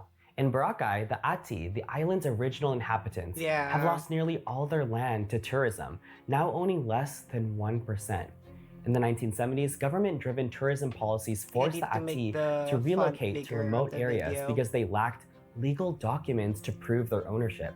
By the early 2000s, as Boracay's real estate value soared, the government and non-Ati land claimants treated the Ati as informal settlers, threatening them with eviction. This is similar to the Tonga people, the original inhabitants of Los Angeles. As LA grew, developers and investors took over their land, leaving them with just a fraction of their ancestral homeland. This is what has happened and is happening in Boracay. Palawan, known for its beautiful lagoons and caves, saw a 35% rise in foreign investment in tourism from 2018 to 2022, leading to luxury resorts and private villas that often displace local communities. Groups like the Save Palawan movements are fighting to balance growth with environmental protection and local support. Local guides in Palawan stress respecting the island, warning tourists not to take anything, even a broken shell, as a souvenir. Unlike Hawaii, where touching a turtle can result in a $10,000 fine, Palawan doesn't impose dollar penalties. Instead, guides tap into a bit of superstitious fear, suggesting the island might not welcome you back if disrespected. It's their way of ensuring tourists respect and preserve Palawan's natural beauty. In 2021, the Save Palawan movement successfully blocked the division of Palawan, which would have opened the island to further ecological exploitation and displacement. British wildlife. So I just want to say this is prevalent in the Philippines. That's been a thing in the Philippines. From history, that idea of that's how the Philippines became the Philippines. That's how Philippines was independent from Spain, because they wanted to be separated. But yeah, obviously that separating the different regions would obviously cause imbalance, because in this case, people would just end up moving to just moving around the better places. It may work in some cases, but yeah, in the Philippines, given our history, I mean, unless someone would do something, there's been politicians wanting to remove themselves from the Philippines. One of them is in Mindanao, and it's pretty understandable as to why they'd wanna remove themselves, because they're not getting that much economic support compared to the other islands. And yeah, but instead of accepting the problem, it's just another tool that politicians use to gain votes and sympathy. So yeah, I kind of feel I feel good that there is this generation of Filipinos who are actually thinking. They're using their fucking they're using their brains at the very least. Like no matter what, no matter what the stats show, there are those people who are using their brains in actually making the place a better country, like, for its people. Sorry, let me Photographer just keep Duncan going. Mural, who has lived in Palawan since 2007, questions why eco-tourists who visit places like Borneo and Madagascar overlook Palawan, despite its potential as an ecotourism hub. He believes it's because Palawan is marketed more as the next trendy attraction than a conservation site. Siargao, another popular island, saw a 30% Siargao is spike in foreign something. visitors, leading to over Siargao is another island at risk of that whole exploitation. over 50 new tourism. businesses in the last 2 years. However, property prices in Siargao have surged by 40%, making it harder for locals to buy homes, and some report being paid less than foreign workers for the same jobs. Environmental concerns are also growing as more tourists generate more waste than local authorities can manage. This highlights the dual impact of foreign presence. While it brings economic growth and global exposure, it also poses significant challenges for local communities, including displacement and rising living costs. Tourism in the Philippines isn't inherently problematic. Local government units, or LGUs, are responsible for ensuring tourists have a great experience while locals benefit. But problems arise when gentrification and rapid development start to overshadow the needs of local communities. In Metro Manila, gentrification reflects both the city's past and its future. Urban development is still shaped by colonial legacies like gated communities and Western-style exclusion. As the country evolves, foreign capital from the US, mainland China, and returning OFWs, or overseas Filipino workers, is transforming Manila into a global city. While these developments push Manila towards world-class status, they also widen the gap between the elite, middle class, and urban poor. This paradox emphasizes the need for inclusive urban planning that truly serves all residents. We can learn from places like Sagada and Batanes, where development is more carefully controlled. In Sagada, local communities have Sagada, woohoo! Those are my fellow Igorot. resisted So large-scale corporate projects cousins. to protect their ancestral lands. For example, they successfully stopped Ayala Corporation from building a coffee shop and cottage rentals at Bokong Falls. The community has a strong history of defending their land, as shown by their resistance to corporate mining interests like Celafil and Philcarbon. As local advocate Bob Randall put it, "We don't own the land owns us. The land is our food, our culture, our spirit, This is what I'm saying. Sorry, go on. and identity." I'll shut up. Similarly, in Batanes, strict land regulations help preserve the island's cultural and natural heritage. These measures ensure that development benefits the local community and maintains the unique identity of the region. A 2018 article by David Nugent in Lifestyle Inquiry supports the idea of urban planning as a necessary step for Manila's future. Nugent writes, "Metro Manila will never progress if it continues to exist with fabulous pockets of extreme wealth and privilege, disconnected by tremendous swathes of urban blight and poverty. We must convince the leadership of the city of Manila, for example, that a more sustainable and value-creating future can only be created by urban regeneration versus building isolated islands in Manila Bay. I keep coming back to Manila. It is our home and it needs urgent and comprehensive surgery if we are to save her and prepare her for future generations." It's striking how relevant these words remain 6 years later, as the Philippines still lags behind neighboring Asian countries in infrastructure and urban development. A third world city like Jakarta, once facing similar challenges, has made significant progress with improved transportation and infrastructure. Meanwhile, projects like the BGC SkyTrain, which was supposed to be completed in 2021, remain stalled, highlighting the need for urgent action. As Nugent aptly put it, "It's a crime that the Philippines is paying fees today for projects we have failed to complete, and we need to fix this." In both cities and islands, gentrification should lead to regeneration only when it respects and prioritizes Filipino culture and people. By learning from examples like Sagada and Batanes, we can create a balanced approach to development that benefits everyone, ensuring tourism and urban growth don't harm local communities. While the influx of foreigners bring economic growth and international exposure, it also raises concerns about affordability, equity, and sustainability. The key lies in finding a balance that ensures progress and prosperity for all. The saying still rings true: if one of us falls, we all fall. Thanks for watching. We are One Down, an independent Filipino media company. We work to make content like this accessible to everyone, but producing Sorry, I interrupted him. Check him out, please. What was I gonna say? Yeah, that's what I was talking about with Cordillerans. That's what we call ourselves. We're from the Cordilleran region. Yeah, we're technically recognized as indigenous peoples.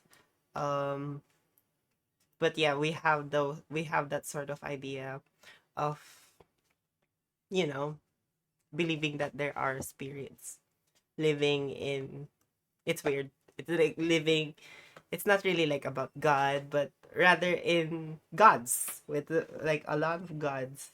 Gods existing in trees, gods existing in land, dogs, and all that stuff. And despite the fact that we have moved forward to a more Christian sort of the Philippines is a Christian country, so it's mostly dominated by Christians, and that's the case in the Philippines. Oh, in Cordillera, so yeah, despite the fact that it's dominantly a Christian, yeah, those sort of ideals, they still exist. We still practice them, we still absorb them. Family, that's also a big thing. It also gives a little bit of disadvantages to some things, but yeah, it's also good at the same time. Sorry. Oh my god.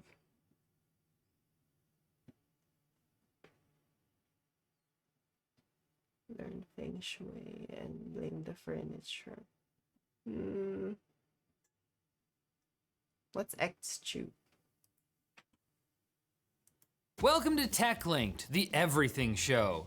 As long as everything just means tech news. X, the Everything app, has launched the beta version of its own TV app, so you can use your smart TV to watch your favorite X long-form videos. If that is indeed a thing that you have. In a previous life, Twitter already had a TV app, but it closed in 2018 because almost no one was using it. Now, this new app might theoretically be able to surpass its predecessor, but right now it kind of sucks. It's a fairly bare bones experience even for a beta, and the default recommendations seem to all be from the same genre of angry man in a suit yells at clouds. And there's only so many suits/clouds. The rollout is somewhat awkwardly timed, with the Brazilian Supreme I Court forgot I'm deciding missing to a uphold the fucking- decision of one justice to block God, the video I'm just- platform okay, of the I future need a loan. countrywide. I need a Elon loan. Musk, of Give me- course, give me has been money. in a months-long spat with Thank you one for the particular money. Supreme Court justice over X's refusal to suspend suspected disinformation accounts while they're under investigation. Starlink initially refused to block its sister company on the grounds that Brazil had illegally frozen its assets to pay for X's $3 million in outstanding fines, but they have now relented. Luckily, SpaceX doesn't have any launch sites in the country, or local officials would probably put a boot on a Falcon 9 rocket. Just push it over. It landed many times. Can't wait to upload our videos on XTube. Sounds hot. Intel has finally launched its Core Ultra 200V Lunar Lake mobile processors. Intel is boasting a 30% improvement in gaming performance over previous gen and extreme energy efficiency, and that's the real draw here. Dell's new 200V powered XPS 13 laptop can apparently stream video for up to 26 hours, though that's just for the low resolution model. ASUS is launching a Core Ultra powered NUC mini PC, which for some reason comes with a dedicated Copilot button on the front. Just in case the one on Copilot button on the front. Just in case the one on your keyboard isn't enough. Honestly, I can't wait until Microsoft fully loses its mind and adds a dedicated Copilot button to the monitor and mouse too. Put them everywhere, why not? Show them to your friends. Put a Copilot button on it. Frankly, these new chips can't come soon enough, especially because Intel is apparently running low on Core i9 13900K and 14900K chips, most likely because of an avalanche of RMA requests. This has led to a shipping backlog of 3 to 4 weeks in some parts of the US. In other Intel news, according to Reuters, the company's contract manufacturing business has hit a major setback as their 18A silicon wafers have failed to pass quality tests set by one of their clients, Broadcom. Altogether, this explains the company's decision to ritually sacrifice CEO Pat Gelsinger on the ceremonial sun altar at their Santa Clara headquarters. Won't do much for silicon, but the maize production, gonna be great. The crops? Yeah. Crops are popping off. You know how sometimes it feels like your phone must be listening to you? Crazy, right?